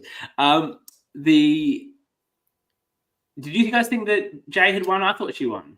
I think they were clear that it needed to be finished with the mouth open. And I think Keegan just opened his mouth fast enough. I like they went to the video replay. Mitch said it was definitely chunky. I hope you like that, ladies. Okay, so merge feast. I love this. This is great. John says in confession he's going to lie low and not draw attention to himself, and then immediately scream about this. He is someone that I don't think he can lay low. No. Just physically, he is very tall, and then he's this big, loud personality. Like, you can't tone that down. You can try, but you can't. I don't think any of the three of us would be able to tone down our personalities either. Like, it's just. No, especially not at this point in the game either. Like, at this point, you're tired, you're delirious, you're like just running on fumes, and then someone brings out wine. You're just like, giving people wine, bringing allergy. That's a choice. Hey, look, sometimes people give people wine and they're not really fair on what's happening from a production sense because they think they're being nice, but they're not. Anyway, that's a future situation to be discussing. Okay, so Jess is trying to make a final 7 with basically the swap greens and Sarah. Like Keegan's not included in this, so I guess it's not and OG Blue's dead. I Basically, guess. the 4 OG Greens are trying to decide which group to go with. Yes. Except, yeah, but Jess is trying to make a final 7 with the swap Greens and Sarah and John. That's what I mean. Like, so it's the 4 OG Greens, and so Jess and Tristan want to bring in their swap tribe. John and Sarah want to bring in their swap tribe, and they can't really agree on which way to go. And Keegan's looking to regroup with Jay and Sarah, but he's still lying about his idol, and they ask him about the idol, and they're like, Tegan knows he's lying. So it pretty much is like, no, we're not working with you because you won't tell us about his idol. There's a lot of this about not telling me about your idol in this game that people were a bit grumpy about with alliances. Telling someone about an idol, it's very situational. Like, I'm not going to say you should always do it, you should never do it, but in his situation, I actually agree with him not telling them. Like, he's been apart from them for a while. For all he knows, they're in this, like, because we see that that Jay and Tennille, they are very tight with the Greens from their tribe. So he is not in with them super tight. So why would he tell them? There's a lot of finger wagging. But they lie too. Because he says, you have one, and they say no. Yeah. They have 2 between them at this point. Exactly. I think there's a lot of finger wagging about it that I'm like, you don't have to tell people. No, it's not yours to know about. Like, if he wants to share, great. If he doesn't, then fine. The only person that I think maybe has a claim on Keegan, why didn't you tell me about your idol, is his best bro, Horse Dude, aka Stephen. But you know what? Stephen probably didn't get his nose out of a joint because he's probably like, Keegan told me that idol would have blindsided him with it. 100%. He was like, if he told me, I know I would have killed him. Yeah, for sure. Yeah. So it's fine. Like, people being very offended about this idol situation. And then Jess is like, AJ, did you appreciate us telling that you were going? And he's like, yeah, like as if. AJ does not play his return well at all, and we'll get into that. And I just don't think it's the sort of player he is. Then Claudia is pushing like a yellow regroup in front of John. And AJ thinks he's got an alliance with Keegan and Mitch and Claudia, and maybe John and Sarah. So looks like he's going to look up with the swapped yellows, which would make sense because the other guys voted him out. And then Claudia thinks John is with the swap yellow, which he sort of is, because like he and Sarah do an amazing job of then playing both sides, and they do it for a while, and that's what they're doing here. That's what creates a lot of this. Mitchell says he doesn't think he ever spoke to AJ, so I'm sure Mitchell was surprised to find out that he had an alliance with AJ. Jen J finds a clue at the feast. I'm like, how many freaking idols are in this game? 5. And as you say, they've got it. And then Keegan realizes the old Blues, they've gone to green. John's struggling to link up with Jay and Tennille. They're not clicking, so he's not liking the idea of the blue-green John's whole thing, it frustrated me because it was very me. He said, I don't want to work with Jay and Tennille because I don't know them. I haven't spent any time with them. But then he expects Jess and Tristan to do the same thing for people that they haven't worked with. So this is why his gameplay really frustrated me, because it's all about himself. He is the star of the show. I don't want to work with someone I don't know. There's a lot of I and not a lot of we's. When you're talking about alliances and who you're going to work with, it needs to be we. Who's best for our game? Sure, but he and Sarah have all the power. Agreed.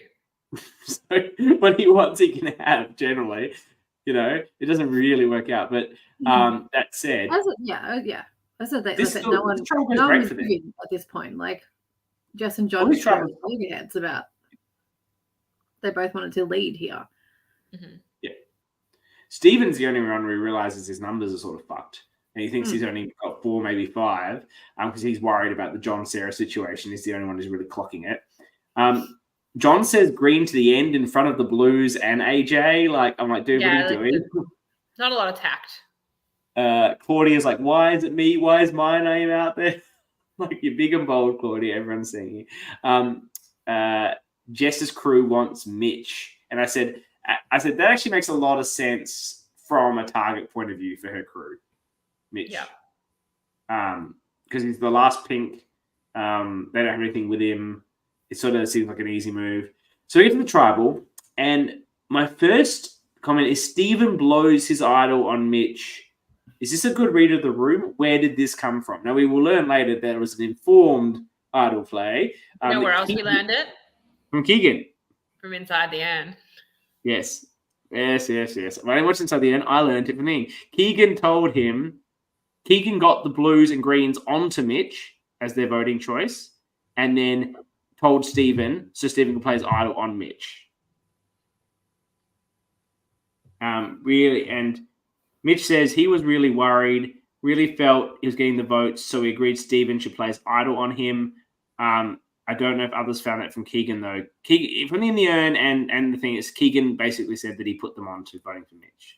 Yeah, Keegan got or at least if he didn't control the votes were going there, he pretended that he was going to go with that group. And he did. He actually did vote for Mitchell, knowing that an idol was going to get played on him. Yes. So as soon as that comes out, Tennille pulls out her idol and plays it on Jess. I don't know if she had information for that. I mean, they were originally told that was where the votes were going. Yeah, they had thought it was all going to be on Jess. They didn't realize there was a split on Jay. And then Jay makes her own call to play her idol for herself, which, at the time, like, oh, that's probably a waste. And, oh, my God, no votes. You see Brian's face when she pulls out her idol. He's just like, because he knows what's in the urn. Yeah. And he's like, no votes. And so it was a 5-5-1 that all got nullified. Yes. Because same as the last time, it was that it wasn't Tennille this time. Someone didn't get the message that they'd swapped. Mitchell didn't get the message that it had swapped to Jay. So that's why he had one vote on Jess. Not that it would have mattered, but yes. It wouldn't have mattered either way. No, but it's just interesting that once again someone votes incorrectly just because they didn't get around to telling them. I think it's just the times, things swapping at the last moment, maybe a confessional, like someone would have to whisper, I guess. I don't know. So we do the revote, and Stephen gets 5 and Tennille gets 6. So basically Keegan and AJ flipped back. They flip opposite. Yeah. So obviously Keegan's thinking was, I'm going to vote for Mitch. Knowing he's going to have an idol played. So he's trying to play both sides. Both sides. And then now that he knows the vote's going to probably be on Stephen, well, maybe Claudia, I don't know. He doesn't know who they're voting for now. He's not going along with that. He's going to flip back. AJ's flip-flopping makes 0 sense. I don't know what AJ thinks he's doing. So AJ didn't want to go with the people that had just voted him out for obvious reasons. But then I think it was just the people around him whispered in his ear that they're voting for Stephen, and it just happened to be where he was sitting at Tribal. I don't think it was anything more than that. He had an alliance, he said. Right, but he wasn't sitting with them at Tribal, so when it came to we have to vote for someone else, he didn't know which way they were going to go. So he just got whispered in his ear, vote Stephen, and he just went with it. Still, Stephen was on his original Yellow Tribe. He said he was working with Stephen. In that chaos, though? Well, what's the matter with him? Just throw a vote. As long as he voted for one of the people he said he wasn't working with, the people that voted him out, it really wouldn't have mattered. Then it would have ended up as a 5-5-1. No, because he voted Stephen. So, no, it would have been a 6-4-1. 6-4-1, yeah. So it wouldn't have mattered. He should have stuck, because this is what gets him voted out. This sort of flippy-floppy, who are you with? Like, are you with us? Are you with them? You voted with both sides. You're not loyal to anyone. You're gone. This is what does AJ in. This being undecisive. So Keegan played both sides and did it really well. AJ did it terribly. Because I don't think AJ was trying to play both sides. I just don't think he knew where to go or what to do. He didn't know strategy to it. He was just kind of there. Yeah. Because for all he knew, it was about to be a unanimous vote against Stephen. So you don't want to be the one person that's thrown a vote onto someone else, onto Tennille, and then have to go back to camp with her. I just don't think he thought about it. No. I don't know why he would read it that way. Like, those were the people he thought he was working with. They all just voted for the person that said they were going to vote for. There were 5 votes on Jay. Yeah. Like, the plan went through. Stick with the people. Don't vote for the people who just voted for like you 2 things ago and you weren't working with. Yeah. I don't know how they all figure out who everyone voted for, but they do. They don't. Well, they know AJ was flip-flopping around. Because he told them he was. Well, that was another foolish move, wasn't it? Just stick with. I know. I voted for Jay, and then I like how later they all come up with a symbol system. Oh, I'm going to put this on my parchment. Symbols are very important. The recap was fucking top tier. About you didn't need the urn because the recap into episode 6 was perfect. Yeah, and it's got a great bit at the end. It's like, and it was John and Sarah who got exactly what they wanted. Because they didn't want to kneel and at all. They wanted the blues separated from their old greens. Yeah. And a bunch of idols got blown. They didn't have idols. So now even more even playing field. Amazing outcome for them. And that allows them to play the middle for the next couple of eps. Is this where you stop watching, Dani? You're just going to like fade into No, I've been a little bit in 6. Like I got a little bit in. So, but I will be a champion. Yeah, look, Tennille going, I was dead. Like she was my winner. I knew who had won, but she was this girl's going to do well. I thought it was going to be her and Jay going far. And so I was very upset to see her go early. It sucks, but she went out saving her ally who went on to win the game. So, well, actually, she voted for Jess. But, let's just say Jess. But, like, their alliance, Yeah. Jay says in her confessional, how am I still here? I'm like, you played an idol on yourself. An idol. That's how. I didn't really understand that self-question. Then Claudia, bless her soul, thinks that Jess was the target because she's a captain. Like, going back to, like, who was the captains? Yeah, and that Claudia's going to be a target because she also, like, picked tribes. And I'm like, babe, Jess is a target because she's bossing this game. No one cares who picked what tribe. No, it's her personality. She's being a boss bitch. And she's rubbing people the wrong way. That's why she's a target. It's got nothing to do with who selected what tribe. Look, my only notes for this episode pre-challenge is that Jess is so upset with Mitch because you lied to me. You told me one lie and I didn't like it. And that's the narrative for the rest of her game. And then Mitch is like, well, I did lie, but I'm not going to tell her that because why would I? She voted for him. So, like... I actually think Mitch would have, and I think he realized, look, I'm going to speak to Mitch, who's in the chat, and he's going to tell me if I'm wrong, all right? He did not understand Jess. So he works out later, too late, that he should have just told Jess the truth. Yes, I did vote for you. And then Jess would have gotten over this. And they might have been able to work together. But Jess gets so hung up on this, and Mitch doesn't understand why she even gives a shit. And it's only later on, like when Mitch goes on that one, where he actually tries to sort of like put it in the past with her, and he sort of, I think, gets a better idea that maybe for her, he should have been upfront about his deception, even though it makes no real sense, as Mitch says. And I understand where she's coming from, but just for her, she might have been able to move past it with him if he had been upfront.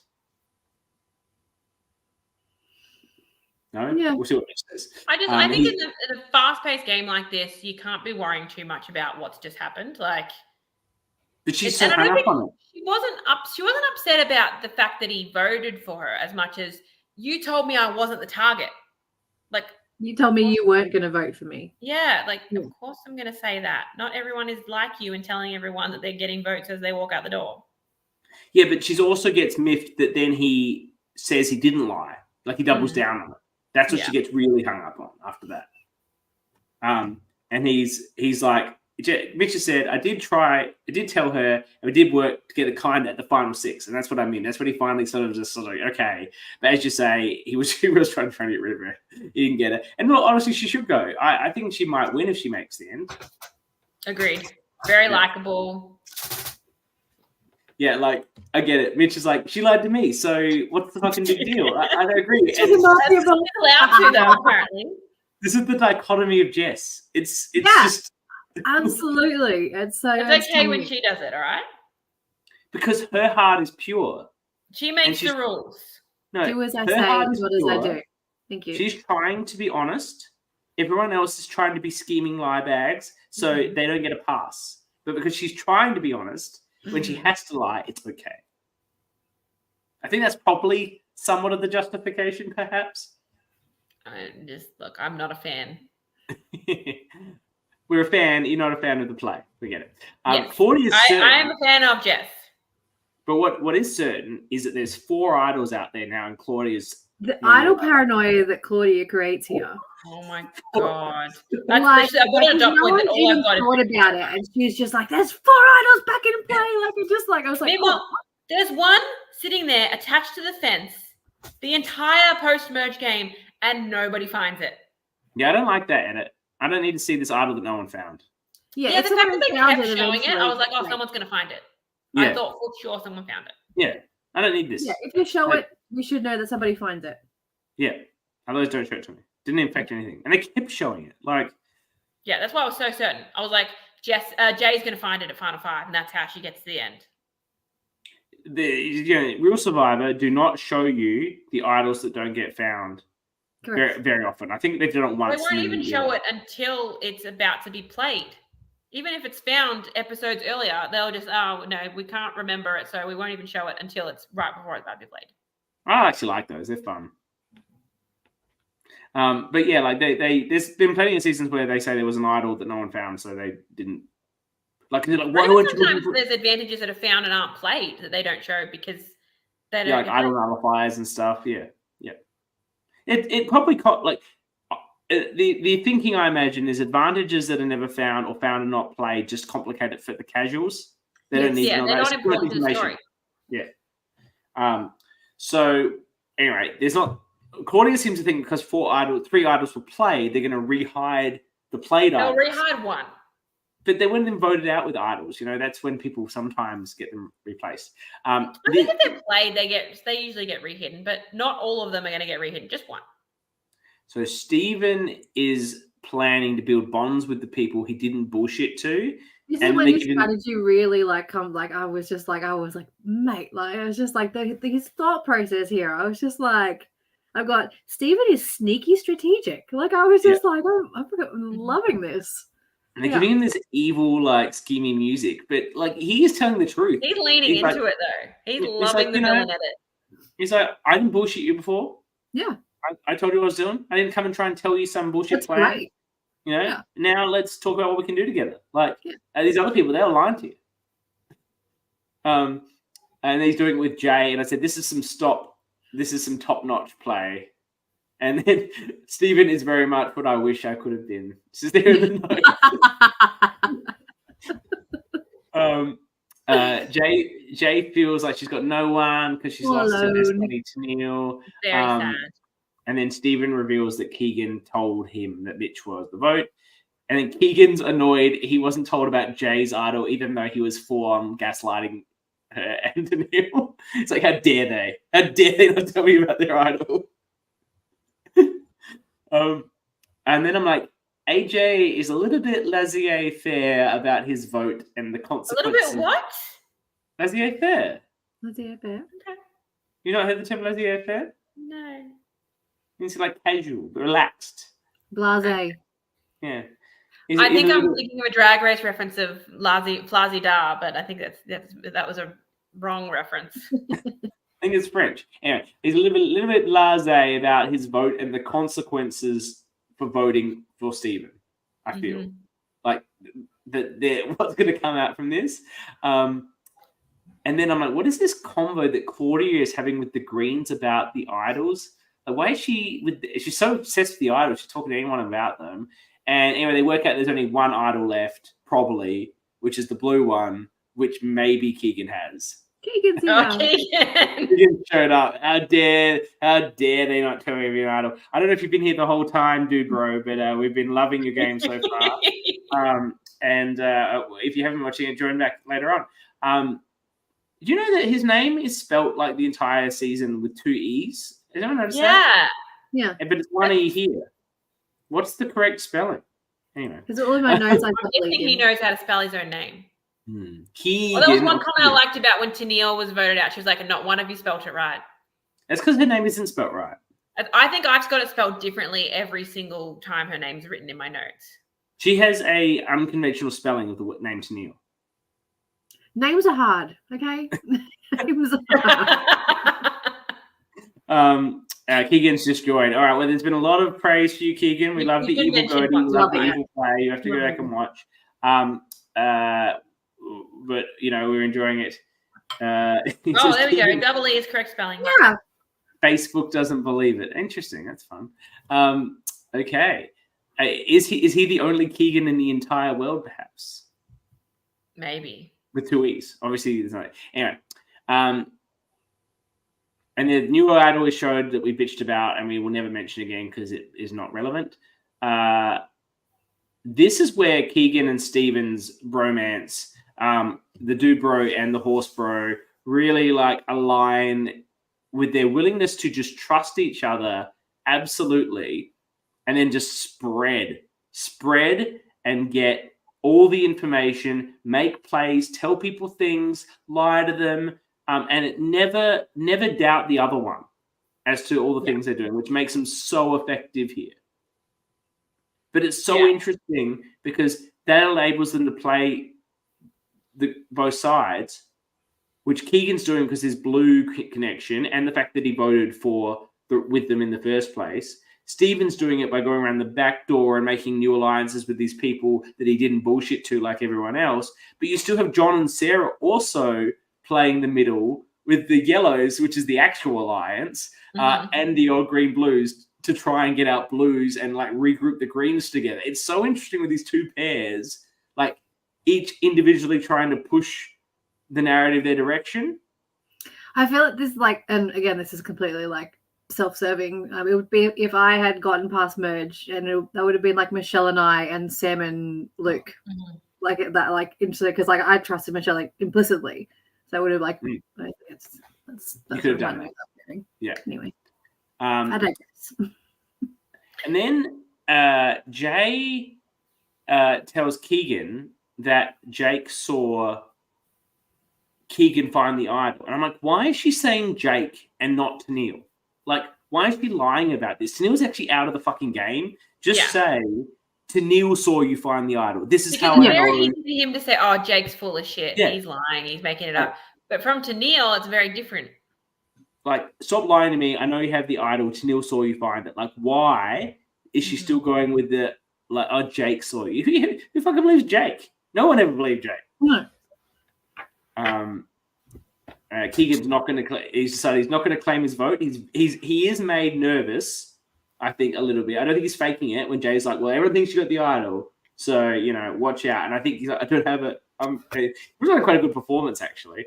It does, yeah, it's believable. Oh my god, this is really bad. So I'm not gonna claim my vote. And then Jess is very angry at Mitch for voting for her, even though she voted for him. Anyway, we talked about that. We get to the challenge here. Okay. So saying it came from Jake makes it easier for Jay to deny caring about it if Keegan says he doesn't have it. Keeps her in his good graces a bit easy. I get what you're saying, but I need to understand Keegan's Jay's motivation in the first place then for going at him about it. Like, either you go at him about it because you want to, or you go at him about it. I guess you're trying to source it. I don't know. I get what you're saying, Mitch. So I can talk about that to Jay when I do a deep dive with her. What was her actual thinking there of her strategy and what she wanted out of the situation? Mitch wins the challenge, and Keegan's like to Jay. He says to Tristan, "I want to keep Jay, but I'm willing to sacrifice AJ." I'm like, how is AJ a sacrifice for Keegan? But I just love the way he's doing it. He's like, I'm willing to sacrifice AJ. And then Sarah is targeting Jay with John and Steven. Tristan's name is out there. And I'm like, Tristan's name should be out there. Like, he's the sort of guy that can just slide on through. He's very likable. Yeah. Not targeting greens yet.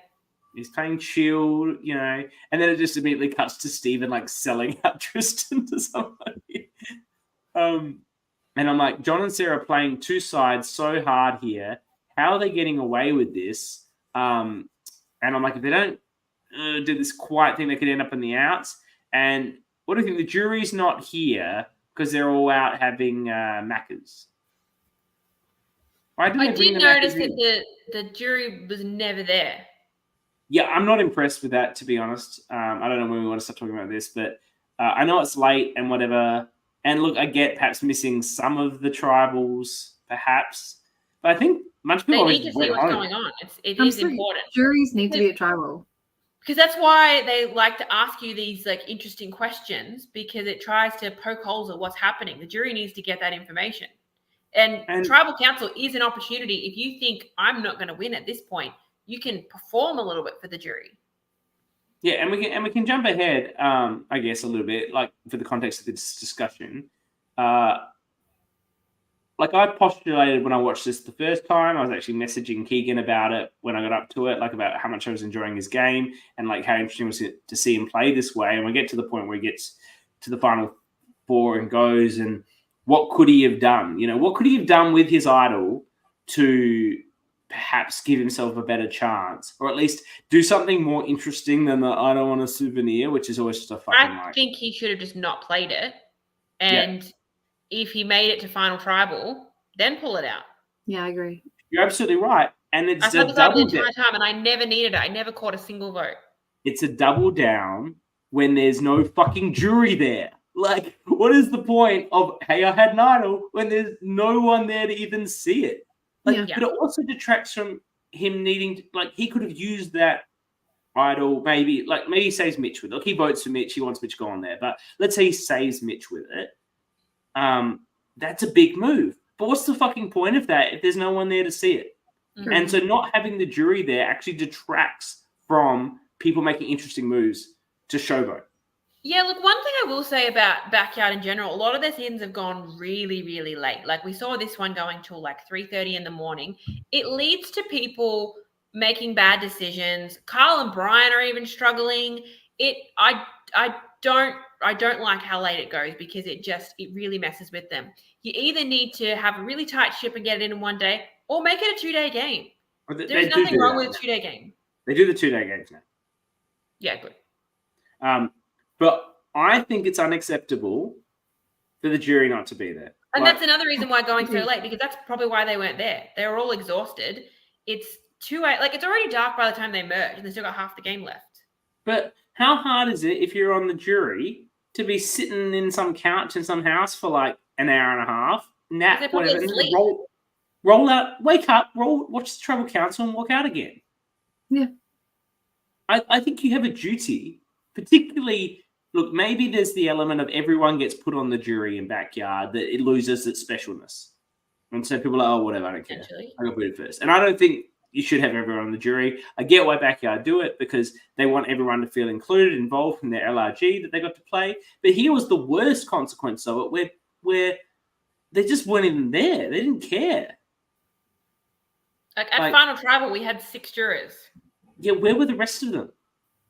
Asleep. How are you supposed to deliver a game-winning performance to half the voters? Yeah. And I think the jury that weren't there, they didn't vote before Final Tribal. They saw footage of it and then voted afterwards. But I think it's still. But they also didn't ask. They didn't ask a question. You can't read their faces at the time. You can't get the vibe of, are they supporting you? Are they against you? What do I need to? And it's also the fact that they voted down the track. Like, the nature of Survivor is that you are making a decision in that moment. Sometimes it's when you are emotional and raw. And if you're making that decision, sometimes, whether it's days or weeks or even months later, you're over all of that. There's a lot of jurors that would have changed their vote had they had more time to process it. I think Ko-Rong is an example of a lot of those jurors said that had they had a bit more time to process, they probably would have voted for Aubrey. But that's not the game. You don't vote later. You vote in the time when you are pissed off. Josh O'Brien says he agrees with what I'm saying, but a lot of the Backyard Survivor early players weren't super fans. They honestly didn't care for the integrity of the game that much.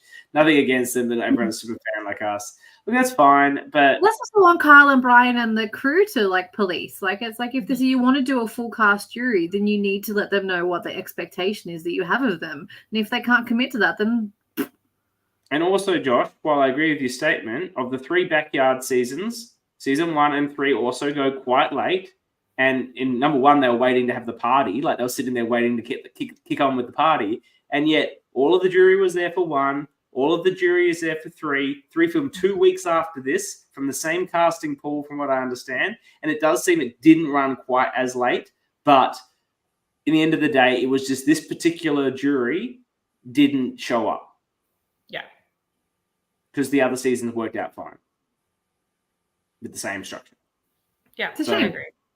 Yeah. Anyway, we've had a little bitch about that. Don't like it. Anyway, AJ goes here. We love a bitch. And, That's why we're all lockers. Yeah, shout out to Casey who stuck it out. She was one of the early boots. boots. She was there at Final Tribal. Good for her. But equally, look, be clear. Oh, there we go. Keegan said, if I remember correctly, the players who left just filled out a list ranking remaining players. Yeah, not good enough. That's no, because so much can happen in that end game. I would Absolutely.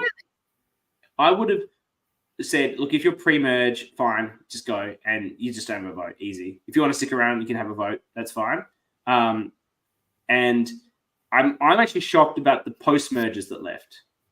Like, that's the bit that gets a bit more like dodgy. It's just because merge goes so quick. Like once merge goes, the game moves so much faster too. Like it's. I mean, It I get does. these Challenges waiting, are quicker, but like the time itself moves so much quicker. Mm-hmm. Anyway, we get to 7. Tristan says AJ was lying because he went against them, which is true. I'm like, he's flip-flopping on that prior vote. That was an error. I feel like Sarah's really running the game at the moment. She's locked in with Tristan, and she's got the greens. She's also got the old yellows. John's like the bigger, like they're a pair, but John's getting more of the attention. This ends up probably being more of a curse for her in Final Tribal Council, that John did probably get more of the credit. Though I do feel that they were working quite hand in hand. It happens a bit, and if there's a pair, usually one person is seen as controlling the other. But like my notes here are talking about how stubborn John is being in this moment. Like him and Sarah talking to Tristan about voting Jay next. Tristan is very clear about, I don't want to vote Jay next. I don't want to do that. And they're basically just saying, well, no, that's what we're going to do. And I've got written down a quote here of Tristan being like, well, would you consider working with Jay for this vote? Oh, if she wins immunity, I'll consider it. Like, well, of course you have to consider it if she wins immunity. At least Claudia has given it back to John, because like John comes over and he's like, let's vote out Jay. And Claudia's like, I can't do it because of the 4 green. John's like, I'm on the 4 green. And then she tries to like backflip on it. It does not work. But like, she's right. She's like, because this is where people go, hang on a minute. We can't let the 4 greens just keep rolling on like this. We've got to do a blue. Well, they're at final 9 and there's 4 greens. If they go one more vote, they're not realizing that the double tribal coming up. But if they go one more vote and they get to final 8 and there's 4 greens, you're done. I think which was the Greens' plan. They were like, let's get to 7 and then we can go all for all. I think the real string is actually Jay at this vote. I think Jay doesn't realize that she feels like she's in trouble because of when she almost went, Neil went. But really, you've got 2 groups of 4 here, depending on who wants to work with each other. And you can criticize John's stubbornness all you like, but if he was more flexible, there'd be more of a pagonging. Agreed. His inflexibility and his willing to make it what he wants, which for the most part he has so far gotten, him and Sarah want, has worked out very well for making the game interesting. To And me, that's probably that why I'm he's seen actually as like the leader. surprised. He's the one who's outwardly stubborn. Like she may be stubborn, but is not outwardly so about it. And see, I'm surprised that Tristan is still wanting to stick with them. Like the way that they are being so unreasonable about not taking his wishes into consideration. I'd be like, well, fuck it. I'm not going to vote with you if you're not going to do what I want to do. Mm-hmm. The problem is he's like, well, fine, I'll just go with those guys. I've got them too. And then you're gone. Yeah. Like John and Sarah really do those guys, as we see, are actually planning to take them out. We see a conversation with Mitch and Claudia planning to take out either John or Sarah. But before they find out it's a double tribal, that's the plan. Either John or Sarah is going. Yeah, look, it's what Mitch wants, but I think they would have had the numbers to do it if it was a normal tribal. They had Mitch and Claudia. Jay would have been on board. Keegan would have been on board. I don't know if Keegan and Stephen are on board with that at that point. Keegan is wanting Oh no, he was actually. You're right. Keegan was sort of wanting to flex to John. He was putting it on Mitch. He's saying Mitch wants to do John. Mitch wants his big move. I guess we could do that. Yeah. I think you're right. That may have been the move. Well, because when they're talking about it, so Mitch, Claudia, and Keegan are talking about it. John comes over and they say, "Oh, what do you think about if we vote Jess?" And he's immediately like, "Nah, not doing it." Yeah. So I think he's showing some inflexibility there. They're very aware of, oh, okay, it's 4 greens together. We need to take one of them out. Why not take out John? I think Mitch manages to convince Claudia that it's the right move. And Claudia, once you get an idea in Claudia's head, she's gone with it, right? Yeah. And but it's difficult to get her to get on your wavelength. But once you do, she's like, yeah, that's the plan now. And then she starts selling what you said as her plan. We've got to do John because, too many greens. And she says that to John. So if we get rid of John, there's too many greens. We're going to do a green. He's like, I'm a green. She's like, yeah. So I think Keegan and Stephen would just, they would appreciate when your tribe members, your alliance, Claudia, Mitch, who previously have been sort of happy to go with your play, suddenly like, we want this one, you got to go with it. And Nick Keegan says he would have been down for any green. Which is so right I think it makes sense, yeah. They get to the challenge. I don't know what this is a reference to, but I've got a note saying, Jess talking too much honesty. Girl, do you know what game you're playing? She's playing a honest game, green, blue, strong. And then again, I've got John saying a lot of I want to vote someone I haven't worked with. I would not be tolerating that. Well, I'd love to see you and John play together. That'd be fun. That would not go well for him.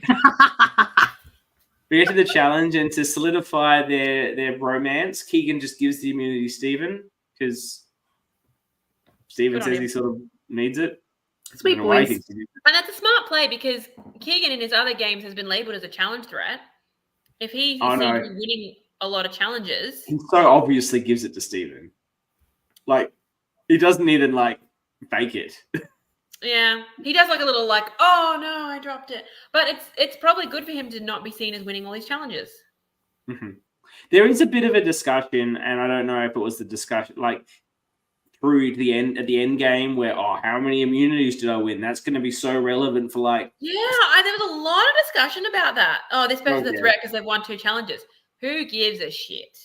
The only thing winning challenges makes you a threat is if I want to take them out down the road, I might not be able to. If someone won every challenge, I don't care. Someone could win every challenge, and I wouldn't vote for them for that reason. They'd have to have more going on. Yeah, it'd only be if that was a differentiator. You came to 2 people with 2 games that were basically the same, and one could say I won all the immunities, and you're kind of all right, well that's a little up play portion. Yeah. So then we get to a twist, and I must say on the YouTube comments, the YouTube fans were not in favor of this twist. Look, you guys both are aware of where I'm going to stand on this. I hate it. I don't like if it's 2 people are going, you should have 2 votes. Did the minority vote? Did this get you voted out in a No. This has nothing to do with me.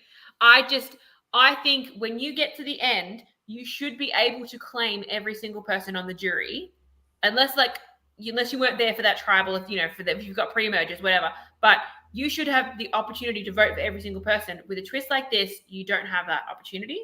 And it also makes, as they talked about, it means that usually if there's 2 groups, both groups will get someone. And it definitely helps the minority, which I'm always a fan of. But I don't like it from a gameplay perspective. I think if you're going to double tribals, there's a time and a place for them, but you need to have whether it's everyone has 2 votes in the same urn, and you can vote for the same person. You can choose to vote for 2 different people. There's 2 different urns, whatever it might be. I'm a big fan of we vote one person out and then we vote another one out straight away. Go no talking, straight into another vote. But yes, that's my. You're saying, and I'm. Do you recall? I feel like they did this in Melbourne 1. They did, and I hated it then too. Yeah, so this is where Kyle obviously learned it from. Was like, oh, I'm gonna use this in my own season. But once again, it actually did bring out some good gameplay here. I'm about to say this once again on this season, and it's part of why it's so good. every production decision, 4 tribes of 4. Oh, that's weird. Went great. The kidnapping of a person went great. Like every single thing they implemented went really, really well. Like even the mutiny where no one mutinied is like interesting and good to talk about because like what the fuck, right? So this ends up in this because there's not a clear majority and a minority. There is multiple groups who are all pretending they're actually all working with each other, and who knows who's working with what. It gets this really fascinating thing where Keegan comes up with, and this is actually an incredible move from him. Actually, like it's If he got to the end, you'd say, what was your best move? And you'd say this, and you'd probably win the game on it. He comes up with a 3-3-3 split working. He goes, oh, look, obviously I was with the yellows, but I don't have immunity. Him not having the immunity actually gives him the opportunity to do this because if he's sitting there with the necklace, like it's like, fuck off, you're safe. We don't care about you. Shit, right? And obviously everyone knows his besties with Steven, but Steven's immune, so he can't like be targeted. So he's like, I'm worried about myself. I'm going to come back to the blue-greens. We have 6, and we can do a 3-3. Then they vote for 3, and it's a draw, and then we can pick who goes because one of them isn't voting anymore. So we can 2 of them aren't voting anymore because we're going to put 3 votes on one of them, 3 votes on the other, and it means that our 2 targets will go. Yeah. The problem is the 3-3-3 split was proposed between 2 different groups. Correct. And they don't coordinate who's going to be voting for who well enough to like secure it. No. So again, this is where Inside the Urn helped because what happened was, so I've got it written down exactly how it happened. So there's in the middle, we have the floaters in the middle are Keegan, John, and Sarah. And then Stephen, Mitch, and Claudia think they have those 3, and they're going to split between Jay and Tristan. Jess, Tristan, and Jay think they have those guys and are splitting between Mitch and Claudia. What happens is Keegan goes one way and John and Sarah go the other way, which is how we end up with this weird. But Keegan did this on purpose. Like 3, he 3, set 2, it up. 1. He set it up deliberately, then made it go one way and was happy to sacrifice Claudia to keep Mitch and also get rid of Tristan. Like that was Keegan's plan. Like he was never doing the 3-3-3. He was just getting them to fuck up the votes so he could get the outcome he wanted. It meant that he saved, he got to save Mitch, Jay. And save Jay and Mitch. Claudia. Yeah, Claudia's Steven's person and maybe Mitch's. Like that's not his closest alliance. It was an absolutely incredible, perfectly navigated move for Keegan to use all of his influence with everyone to make a strategy, a great strategy, and then immediately fuck it up on purpose to sacrifice people that do not matter to him. That's why it's so good. Look, it was very good gameplay. When the votes were coming out, I'm really glad that they put it up on the screen who had however many votes because I would have been so confused. Yeah. Yeah, so we get a 3-3-2-1. Yeah. So Keegan, I've got this my statement. This is the summarizer. Keegan sacrificed Claudia, who he doesn't really care about, to keep Mitch and remove Tristan. It leaves him with Mitch, Stephen, and Jay against Jess, Sarah, and John. Mm-hmm. What an outcome for him. Yeah. Like, Claudia was pretty... He's played it well, yeah. Yeah. And no one seemed to clock in the aftermath that it was him that did it. Like, they've all just thought, oh, someone didn't vote properly. Someone's accidentally stuffed this up. No. He did it. He did what he wanted. He knew exactly what he was doing. And in the fact that this is 1 a.m. after starting at, 6 a.m., playing all day, having the mental mindset to put this plan together at that time and pull it off is absolutely incredible. Yep, it was your best moment. In 3 LRGs, it is absolutely your best moment. I saw what you did, Keegan, and it was an incredible move. If you make the end and then explain this move, I think it wins you the game from any half-competent jury. I think if Keegan gets to the end, he wins anyway. I don't think he needed to go into the nuance of that. I think he was winning anyway. He was playing the best game. Mitch didn't think Keegan was with you. That's what he wanted you to think. That's what he wanted everyone to think. It was the point. But he was still with you. All right. It's a double bluff. Okay, it was perfect. Jay and John know they're out for each other. Jay notes that final seven is important. She wants to make a big move. Jess and Sarah are just lost. They don't know what happened. They have no idea what happened. Like, what's going on? And they don't know what's going on. They're lost. So who's was in? Steven, hey, would you like guys to like a big alliance? We don't bullshit you. Let's be together. Like, can't believe he's getting away with this. He did so well. And now John wants Jay, but she wanted an alliance. You know, someone says can't postpone D-Day. It's a good little quote. I'm not sure who says that. That I think that's probably John and his obsession with taking out Jay. And now Steven's making a new four with Jess, Jay, and Keegan, sort of like the bigger four players. That said, big threats need to come together. Oh, can I just say also on the prior one, no offense to Claudia and Tristan, but Claudia and Tristan going out there is so great because it leaves you with like 7 quite significant players. Like, you know, Tristan, I think, was a significant player, but yeah, Claudia is a bit under the radar, and it's 7 significant, and we end up getting to 5 big, which you never see. 5 big players. Depends where you rate Sarah. Like, I get the arguments about Sarah. I don't think she's much. I'll be honest. At merge, I was like, "Who's that?" Yeah, Sarah and Claudia. I was like, "Who are they?" I'm not even sure. Sarah is not as much of a goat as Steven and Keegan keep saying that she is. I think it doesn't help from our perspective that we didn't see them go to tribal. She went to one tribal pre-merge, so that doesnesn't help because I'm like, who are you again? Like,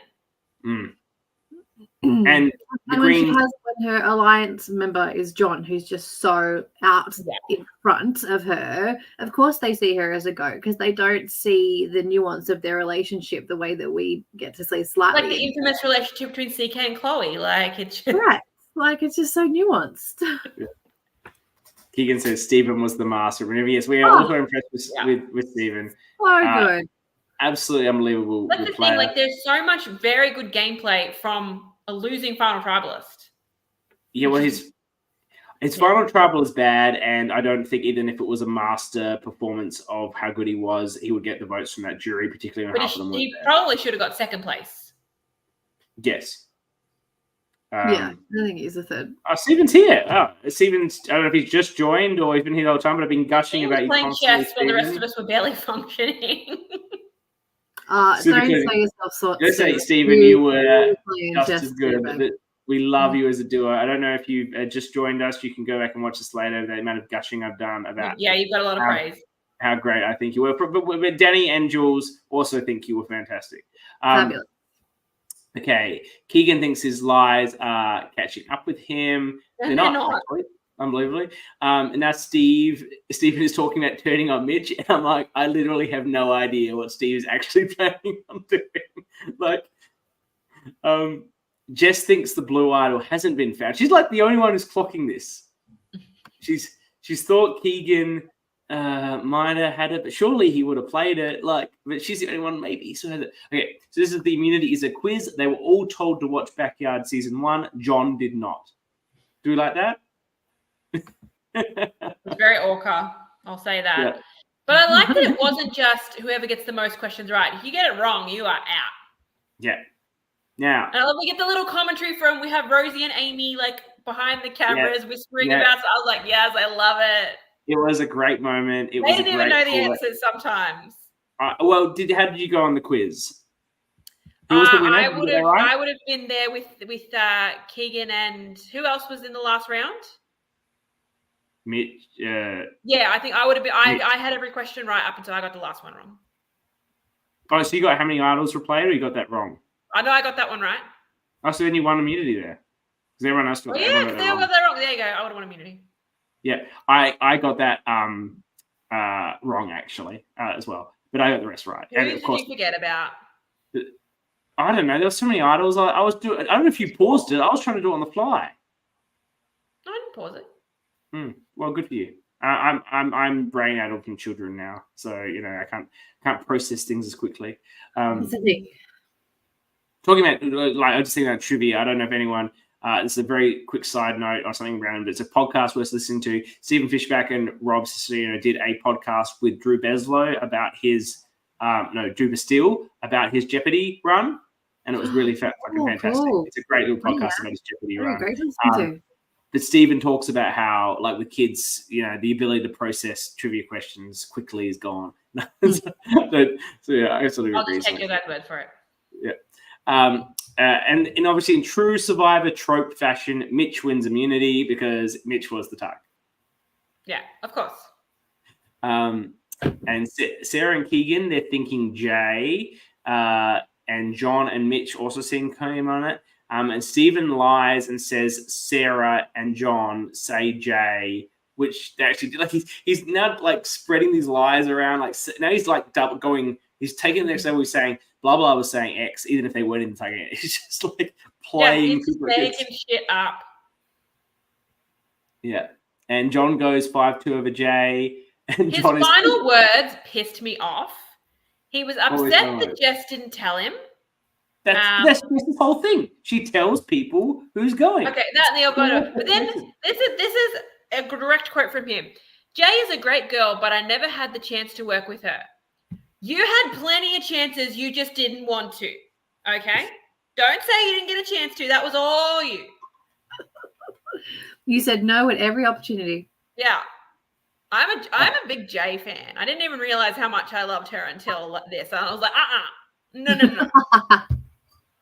Jay's game it's really good. It's sort of like part of it is the edit, I feel. Because the edit is very good in this season.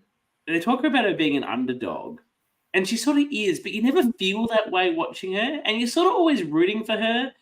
I think, she had to save herself with the idol at the merge, and then her name is always at least discussed every single round. I was always rooting for her. I was always like, I wanted Steven to win or Keegan, but I still had this soft spot for Jay just the whole time. Like the edit was holding me there with her. Did you guys? She was always in the mix. She was just always in the mix. She's the kind of player that I'm probably always going to be barracking for, but the edit definitely helped that. So Jay thinks that her and Jess are working well together. Jay doesn't like Sarah because Sarah keeps dropping her name, which is true. Steven has been spreading it, even though he doesn't think it's true. And then Steven, he's going to, so he's saying to Jay, he's like, Sarah, she's out to get you. And, she's like, oh, yeah. He's like, and she just voted for you. So, and then going to Sarah and oh, well, she knows that you voted for her. So, he's just playing all these people. Yeah. He says that, he said in the comments that he wasn't, playing the chess. But honestly, the way he does get caught on it. The puppet master. He does get caught on it right at the very end. I think Jess or Jay says, hang on, is Steven or Sarah, is he just telling us all different shit? They work it out, but it's too late. Keegan and Steven. We get the conversation about everyone putting symbols on their votes to just symbol it to say, this was I put the lines that I put a little star, I put a circle around the name, which I think is very, very clever. It's a way to force people to stick together. It only works if you tell people in advance what you're writing on the thing, which wasn't clear. Even if you tell after the fact, just as a way to claim which vote was yours. Because if Sarah was going to try and claim that she had voted for John, which she didn't, but they'd be like, all right, which vote was yours? Yeah, no, I agree. I've played a lot of text orgs, and this is fundamental. So we're allowed to, on the ones we play, when you put your vote, which just comes up as it's not handwritten, right? Because they're going to print it.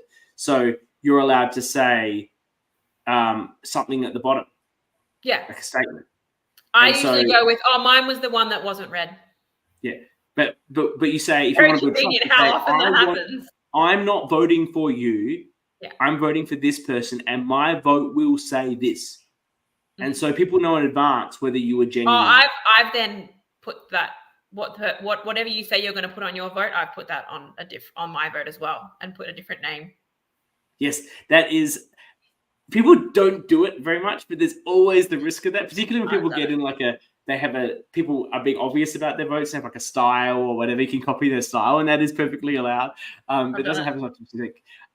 Okay, so Keegan and Steven at this point are talking about doing Sarah next because they're worried that she's going to take one of their spots as a GOAT.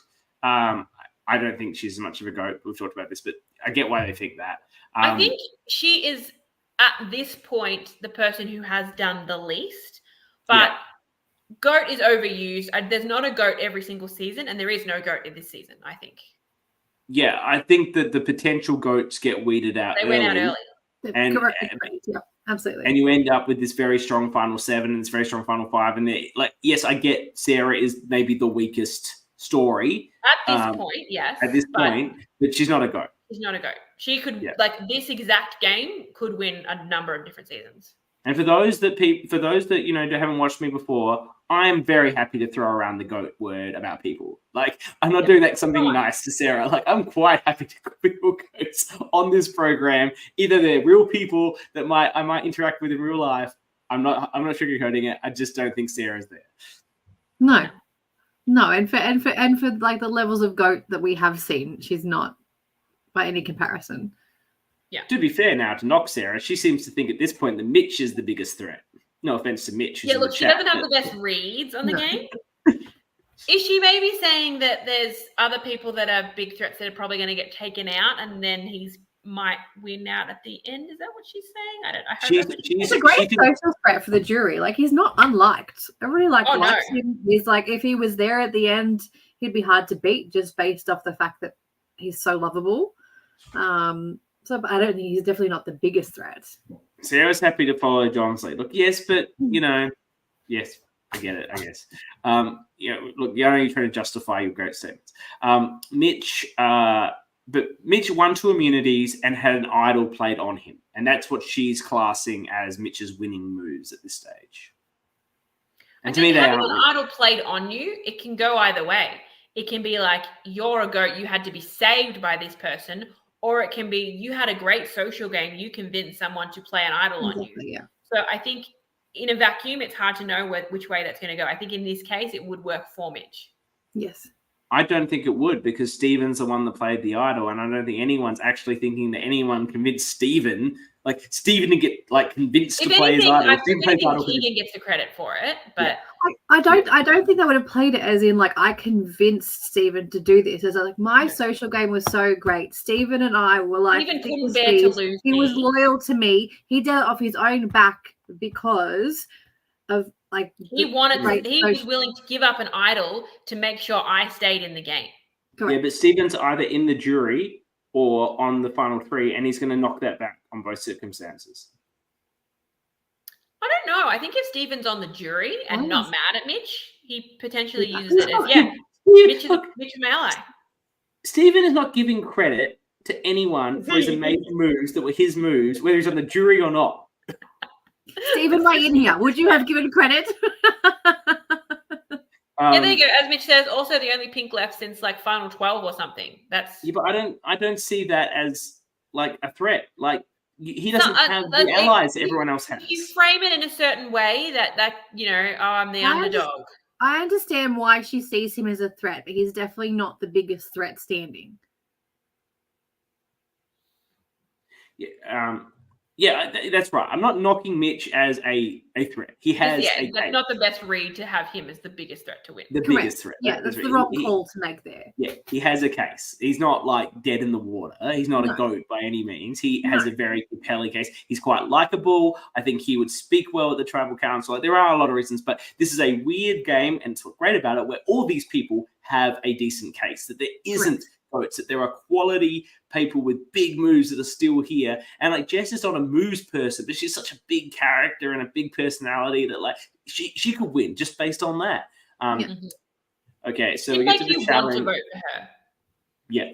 She'd tell you to vote for her and you would. Yeah. She'd vote for me. And I think that's something that is very undervalued, is the ability to make it's an emotional decision. You have to want to vote for someone. If it's someone that's pissed you off, yeah, you might be emotional, but that's a valid reason to not vote for someone. Mm-hmm. But Jess just makes you like her. And it would just be, I want to give her my vote. Yeah. I've said it before. Until you've actually been on one of these juries, you don't know what you're going to do. I voted for Chloe. In no logical circumstance would the person that went into that game, me, or the person that sits out of this game now, vote for Chloe if I was in like a normal mindset, but in the mindset of over John, like obviously, like who's just such a strong strategic player. But at the time, that's the vote that made sense to me because of everything, the pressure of the moment. It's a very different situation. And so, you're right that Jess is very likable. If you had a relationship with her during the game, she can pull out her honesty, trust thing. And I actually think that this jury would be into that. This jury would be into that. Yeah. Yeah. Look, we get to the immunity. Jess almost wins immunity here. People are struggling with the exclamation point, which is the tricky point, which is a bit tricky. Was it Jess that tried to put it in the middle of the word? Yes, she thought it was an I, like a lowercase I. Yeah. So Dani, you didn't see this one, did you? So they had letter tiles, but they had a letter on each side, and they had to make immunity with an exclamation mark, and she put the exclamation mark in. She had immunity. She had it for ages before Keegan got it, but she just couldn't figure out. She thought she had it wrong, and because it was so late, Stephen didn't even realize the tiles had 2 letters on them. Yeah. Okay. Back to he front. thought that he didn't. It was like halfway through the challenge. He's like, oh, there's other letters. Yeah. Yeah. Right. So, and she says, I just didn't know how to spell it. That's what Jess says. Because she was well in front of Keegan, who won it at that point. So here it comes down to Mitch go. It's a 3-3 tie. Sarah, Mitch. I don't understand this one. Keegan turns on Mitch here. Yeah. This was like, is this the idol play for him? Probably not. Right. I guess this is if he plays the idol here on Mitch, he wants to vote Mitch out. So it seems a bit silly. I guess he plays it on Sarah. I don't know, like to use his idol better. But I guess he knows that he can use it for one more try. One more. I think playing the idol on someone else is valid if, it's final 5, you have to use it. I'm not getting votes. Maybe I want to impact the game some other way. I wouldn't be using it here just in case it puts a target on him for next time and he doesn't win final 5 immunity, then he gets out 5th. Why didn't he want, though, and it'll be great to speak to Keegan about this when I chat with him, a final 3 with him and Stephen and Mitch? Like, if they vote out Sarah here, like they were thinking, then he's got, so it's the 3 of them with Jess and Jay on the other side. Like, what's his concern about that final 5 is my interest. Yeah. Is it, again, this might be fan fiction from me, is it Keegan wanting to say, no, I decided the final 3? I made a move. I took out Mitch. Look, I don't know. I think this is his mistake here because I don't understand why he doesn't make that. Particularly with an idol in his pocket. Like, why do you not make that your final 3? Yeah. And probably take Jess to the final 4. Yeah, the vote on Jess at 5 confused me because she was doing terribly at challenges. Like, you clearly have a plan of what you want to have happen. I think they were more. This is where challenge ability comes into it. Now, Jay hasn't won an immunity challenge at this point, but she has been second in a lot of challenges. I think the issue is that the reason they do Jess there is because they're so worried about Jess. If she gets to the end, she's going to win, which we think is a strong possibility. So if Keegan were to go into the final 5 with Stephen and Mitch, then against Jess and Jay, then it's going to be, if you can take Jay out there, then you're bringing Jess. And is anyone bringing Jess over Keegan? Like, that's his risk. Who's going to take him, right? Yeah, I think that's a mistake he made. He didn't bring a bigger threat with him to Final 4. And Jess was that person. Yeah. And she was right there. So I sort of don't get that move. When he plays his idol on Mitch or whatever, I just don't know why he turned on Mitch. And that's what we're going to think, because I think that's where the game fell apart. Yeah. And Sarah. I think voting out Sarah would have been a correct move for him here. Yeah, he needed Jess at the final 4. And he would have won the immunity anyway. Let's get real. Like, Keegan wins if Jay's not there. We'll never know. Probably. But I think you're right. Okay. There you go. I knew Mitch is very, very good at speaking, had a great underdog story, whereas I saw Sarah as a goat. Yeah, but you voted out Mitch. Yeah, that's what he's saying. He's saying That's he's what he's worried saying. about- He worried didn't about want to Mitchell. take him to final 3. He wanted to take Sarah because he didn't expect her to get the vote she got. I get it. But Keegan's mistake here is when you're playing such a strong game like Keegan is, you don't have to worry about the GOATs and the people that have strong That's games. the Just thing. back yourself. Is Keegan in the moment? Was Keegan aware of just how dominant he was? Yeah. Because you don't need to worry about who you bring. Just make sure you bring the threats to the end so like you can make it there. Yeah. And I don't think Stephen had to worry. Like Stephen wanted to take out Sarah because he didn't want the GOATs to be there. Not that she's a GOAT, but he didn't want her there. That was the right thinking. That was what Keegan was thinking originally. Be switched. Okay, final 5. It's a fucking great final 5 though. Amazing final 5. Yeah, very. It was a strong great final 6 and a great final 7. But okay, Keegan agrees. Not taking Jess to the final 4 was a mistake. Yeah, there you go, Keegan. That's where you lost the game. It's not 3 a.m. for us, so Yes. we can make some more rational decisions. It is 11:30 though. and he's got the wrong mindset. He's like, I was gunning for Mitch. I'm glad he went, and now I want to do Jess because Sarah hasn't done anything. I'm like, no, you know. You need some shield. Yeah, he's not. He's already at final 3, thinking he's not thinking how do I get to final 3. Especially he knows he's fine at final 5 because he has the idol. He's got one more chance to play it. But he is the only person that can already be thinking about final 4. Correct. So everyone else needs to get there. So he needs to be thinking, okay, how do I get through final 4? How do I get myself to final tribal? Yeah, you have someone there that you can paint as, guys, we can't let Jess get to the end. She is going to win. Mm-hmm. Does he think that Stephen will go a 2-2 split here, like at 4? Is that what his hope is, that Stephen, their alliance holds true? I don't get the impression that Keegan ever thought Stephen was going to do, because he knows who he's made his bed with, and that's that's like I'm just trying to outlay that thought. I'm just like, because he skips over thinking about final 4 and he's thinking about a final 3. He's not thinking about how do I get past 4 to 3. Yeah. Look, he said in the chat that he should have kept Jess.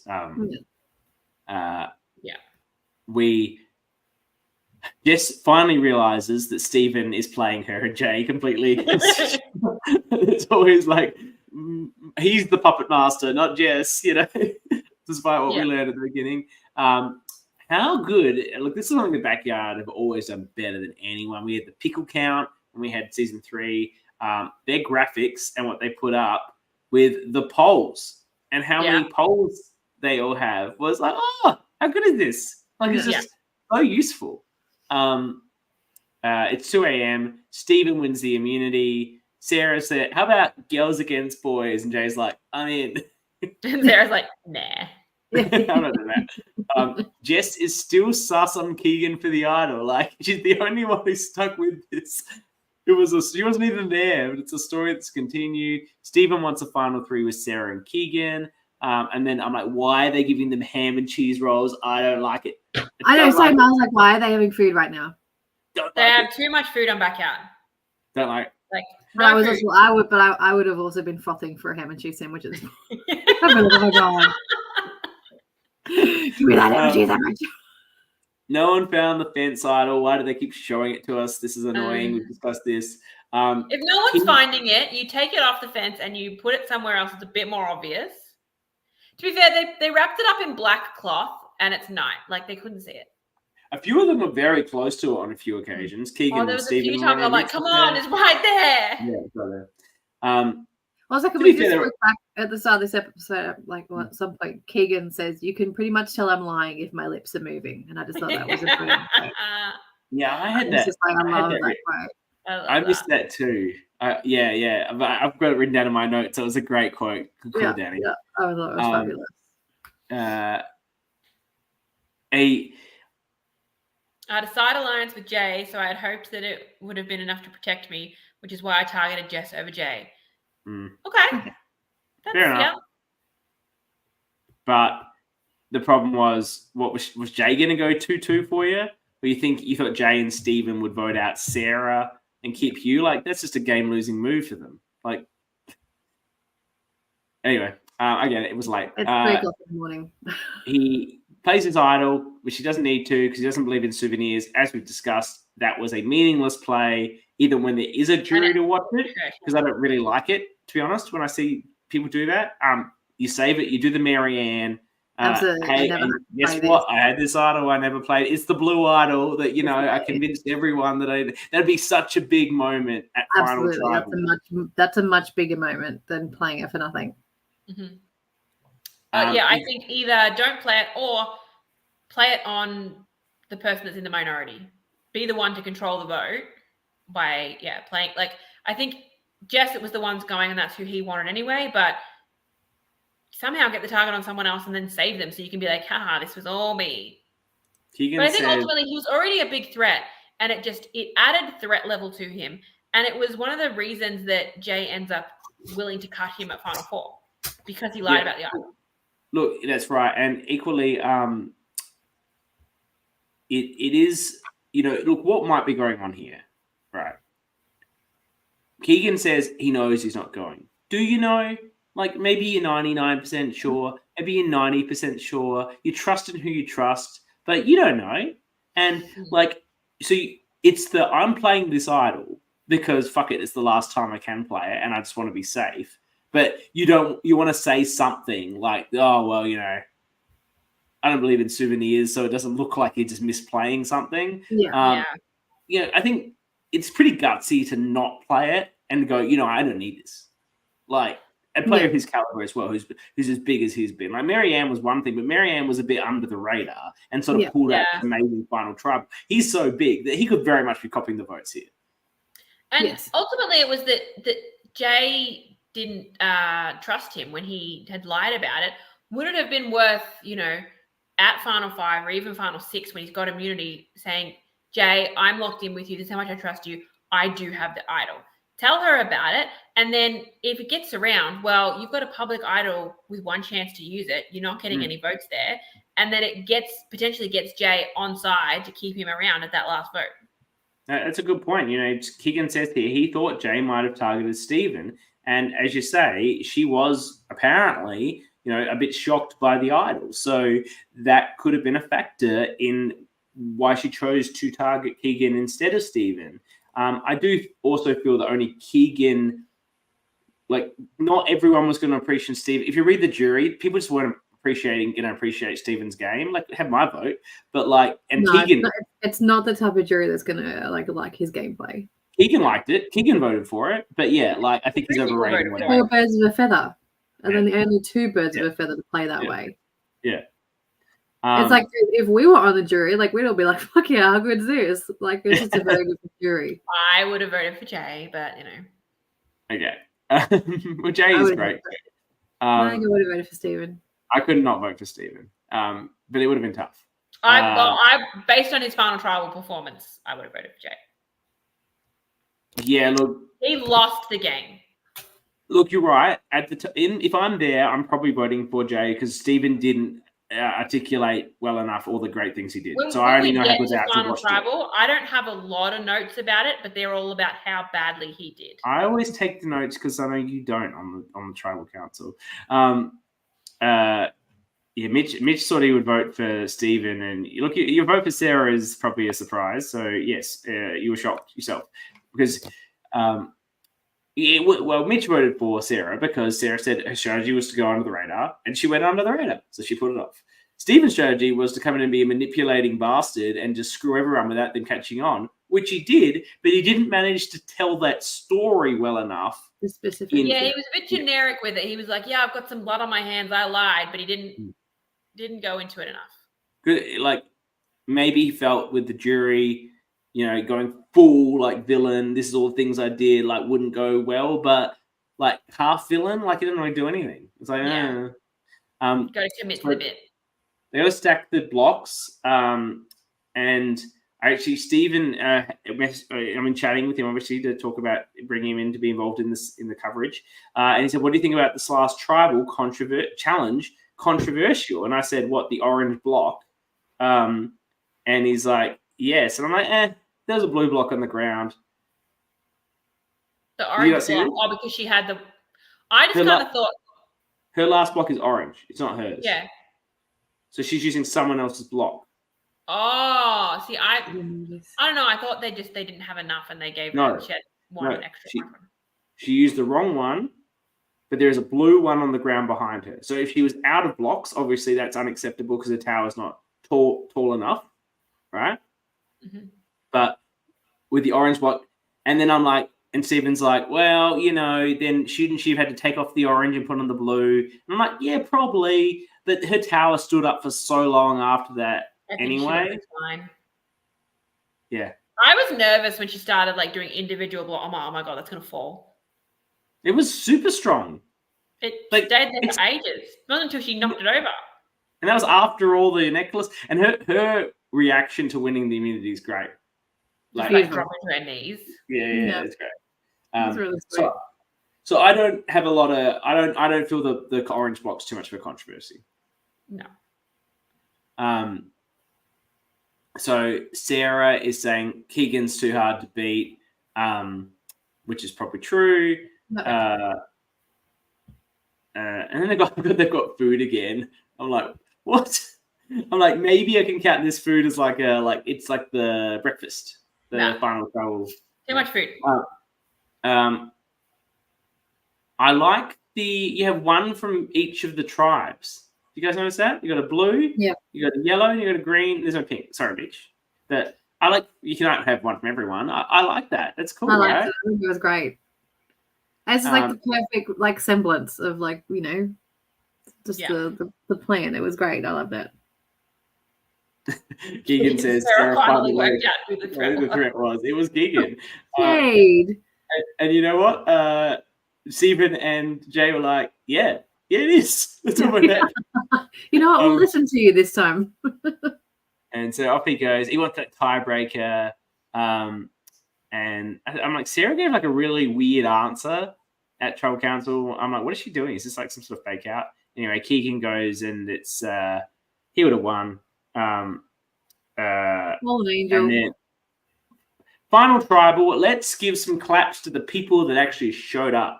Yeah, I've written only 6 jurors, and Daniel's got a pole in his face, so I took me to be like, who's that? I can't move him. Can't see him in the camera. I thought that too. I was like, yeah. Daniel, Keegan, John, Jess, Mitch, Casey. Mad claps for Casey. Well done, Casey. A long time ago. Where is Tristan? Where is Tennille? Where is Claudia? Sleeping. Where is AJ? Sleeping. Unacceptable. Drunk. I didn't realize it was 3:30 a.m. until they put that time up. But I'm not giving credit, but I've got notes in capitals. It's 3:30 a.m. What? My notes about Stephen not doing a good job here is the things he's trying to take credit for, trying to take credit for Jay giving Keegan the heads up that he was going. Who cares? Yeah, and he's also very focused on his little ploy at the beginning with the fruit and the fake clue, which was a good little move. But he goes on about move. When someone says, "What's your best move?" you talk about something post-merge. Absolutely. He could have talked about a little bit I've been doing it the whole game, right? But he gave this whole big story. Started back there from the beginning.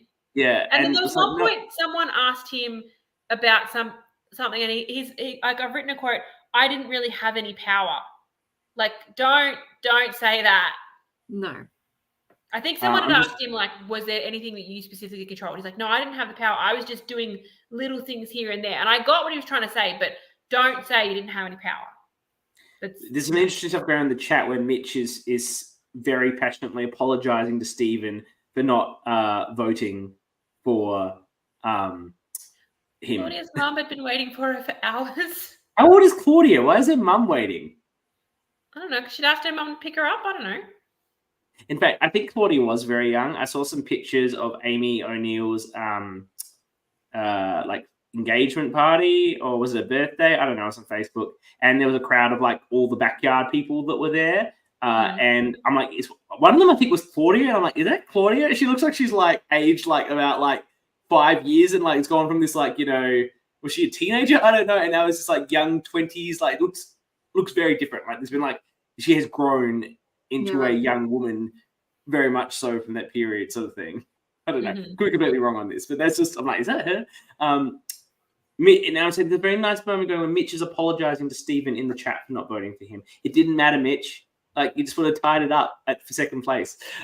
So don't feel too bad. No, it would have meant Stephen got second and Sarah got third because it was 6-4-3. Yeah, so it would have been 6-4-4. So 6-4-3. Yeah, the other way. Yeah. Sarah said she's going to play under the radar. I'm like, whatever. She tried to compare planned her game to Tyrone's, and I'm like, that's not the person. Like, I get that's the game you've played like, but don't compare yourself to a 0 vote finalist. Was he wasn't 0? I can't remember how many. He was third. I remember that. He was third. Like, are you saying you should be third in this game, Sarah? Yes, you probably should be. No offense. like why have you picked Tyrone? You're right. It was a weird compare. And personally, I actually don't have a lot of respect for people who go, this is the game I came in to play and this is what I did. Like, not to say I don't have respect for it. That's a bad choice. But like, the game is all about flexibility and going with the game. You can come in with a game plan, but it might not be the right plan for you. It's the better play to adjust your game to what other people want to do. And I think being able to say that, being like, I had this big strategy, this is what I wanted to do, but I realized quickly, like with the people I was playing with, so I adjusted my game, and this is how I did this with this person. This is how I did this with this person. Like it's all well and good to say what your plan was, but to be able to show flexibility and a growth in your character and the way that you were able to outwit them and outplay them and outlast them based off. The game that I came in wanting to play is not the game that I played. And it's because of the circumstances of what happened. So, and I think you need to be able to adjust to what is going on in the actual game. Yeah. I felt we've gone to some of the questions, which was fun, but I think what Jay's opening was just very genuine and very strong. She's just sort of saying, I'm so tired. And like, they're probably all feeling that. And she just connects immediately, breaks down the tension. People feel good about that. It's like my gameplay was moment by moment. I had to assess and react. I tried to make meaningful connections and had some genuine and beautiful moments. And then like she says, the others were amazing and you should consider them too. Like, I was like, I love that, but I hate it at the same time. I'm like, girlfriend, don't tell them to vote for other people.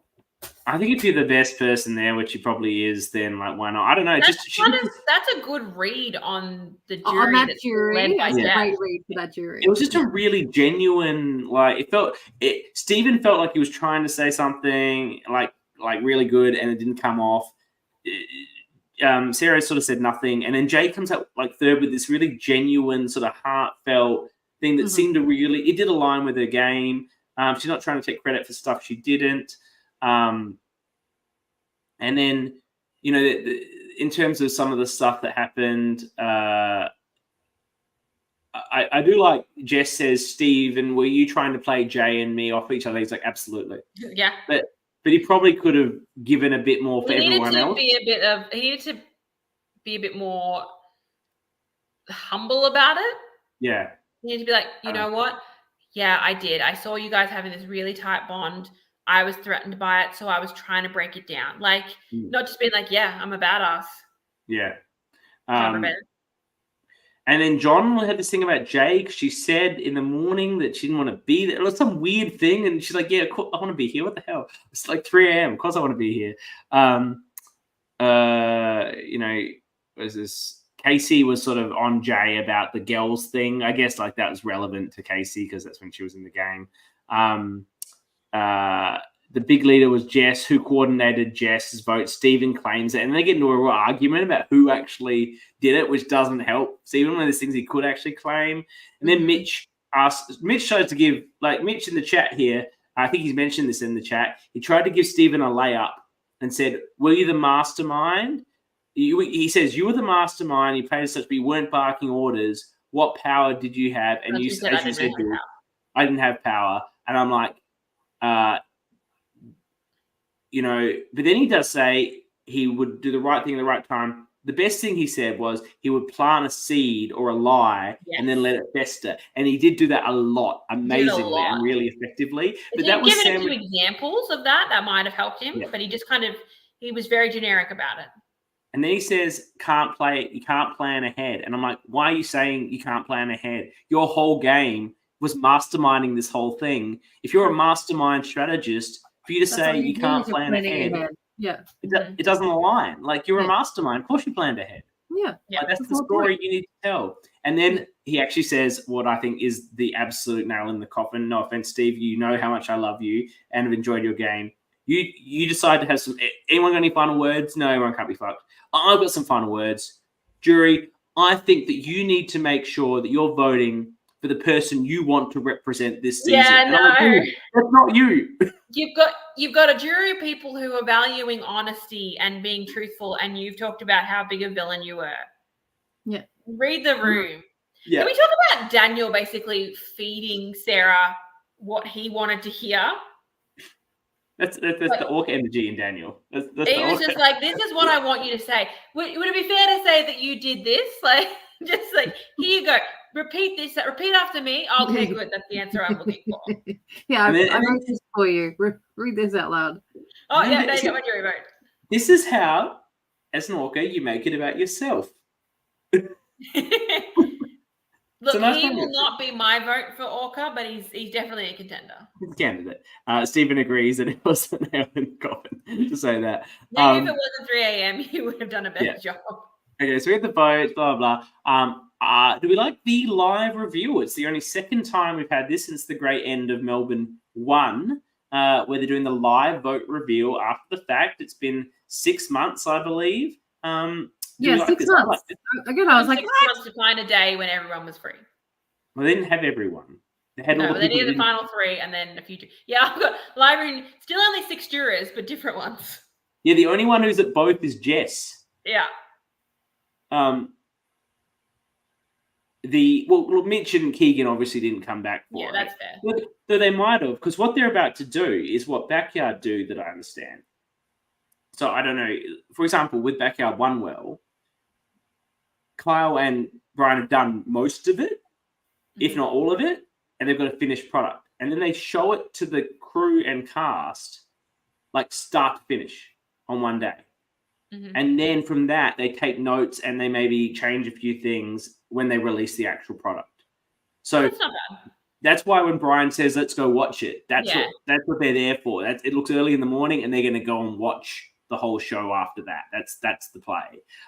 So you think you could have got more people there. Obviously, Mitch and Keegan didn't choose to fly back for that. But yeah, where are the rest of them? I do love the glow up. They all look fantastic. Yeah. I'm like, who is that person with beautiful hair? I'm like, oh, it's Tristan. And then I love everyone's going to glow up. They all look great, except for Kyle and Brian. Kyle's beard is super thick. Brian's got a beard too. And I reckon they've just spent, what's happened is they spent the last month like furiously editing this fucking thing, which is what they do. And I think that they were just like, they were editing beards right there. Yeah, 100%. 100%. Absolutely, that's what that was. Yeah. And I would love to know, and I'll ask Jay when I speak to her, did she know that she'd won? Like, did they tell them? Or did she just know from chatting with people? You would have known from the cast all talking. And at that point, like 6 months down the track, you know. Yeah. People would have discussed, especially getting out of 13 jury votes, she got 6 of them. She would have had a fair idea. I'm still surprised with Sarah's votes. I think Stephen deserved more. I think some of those Sarah votes should have been on Jay. Well, there you go. Mitch says, I'm pretty sure we did a live reveal on the day. So as a repeat one, which I actually think more LRG should do. I like it. I like the switch, particularly if you're going to do a live reunion, which they didn't. But if you're going to do a live reunion, I love that. I hate they don't do it anymore in Real Survivor. I love it when they do it in LRGs. You reveal it on the day, sure, and then do like a glow up. It's great. Yeah, I suppose like a lot of LRGs have people traveling from interstate, so people aren't going to travel back for a live reveal unless they've won. You would, yes, but not everyone is able to do that. Yeah, fair enough. But you know, all in all, is 3 hours our longest one? I don't know. Is it? How long was your Warrandyte one? I think that's the longest one you've got on record. Yeah, I think Warrandyte was longest. But this is a much better season than Warrandyte. This was a great watch, a great catch up. I really enjoyed going through it all. I've loved all the people we've had in the chat. For those of you that are going to watch this later, I look forward to hearing your comments about the things we said about you. I'm sure you won't be pleased. I have heard some feedback. I don't know if you know this, Jules, but there are people that are annoyed with some of the shit we say that we don't, that you're not there on the chat, and they go, "I can't believe they fucking said that about me." And I'm like, I'm glad people are watching. Reach out to my DM. Reach out to DM. Live. Like, log on and listen live. Go on, DM me. I'll happily have conversations with you. I will just say, nothing that I say is negative against the person themselves. I don't know you. I am commenting on the gameplay and the person that I see on my screen. I'm aware that's not the person that you are. Yeah. And look, feel free to DM me about it if there's something I said you don't like, because it makes me happy that people are watching this. That, you know, there are a lot of people I think that actually watch this non-live, and it's good to know because we put a lot of work into it. There was one season we had no one in the chat, so and I was very upset that I thought no one watched at all. So I'm very happy to hear that people are actually listening. So yeah, reach out to me on Facebook, Jules Willow. I'll happily talk to you. But also, again, because I'm not like Backyard's new for me, so like seeing Backyard come in and comment and like actually actively like chat to people and like interact with you guys. Thank you. Like that, it's awesome. I like expanding the community that way. It's one of the best parts of this. The Backyard crew and cast, etc., are definitely the top live involvements that we have with the ORCA podcast. So we love covering the Backyard and having you there live with these ORCA-thons we've been doing. It's been great. This is only the start of the coverage. When we get to playing with fire, that's going to be Hold My Beer. Yeah. They're going to be active.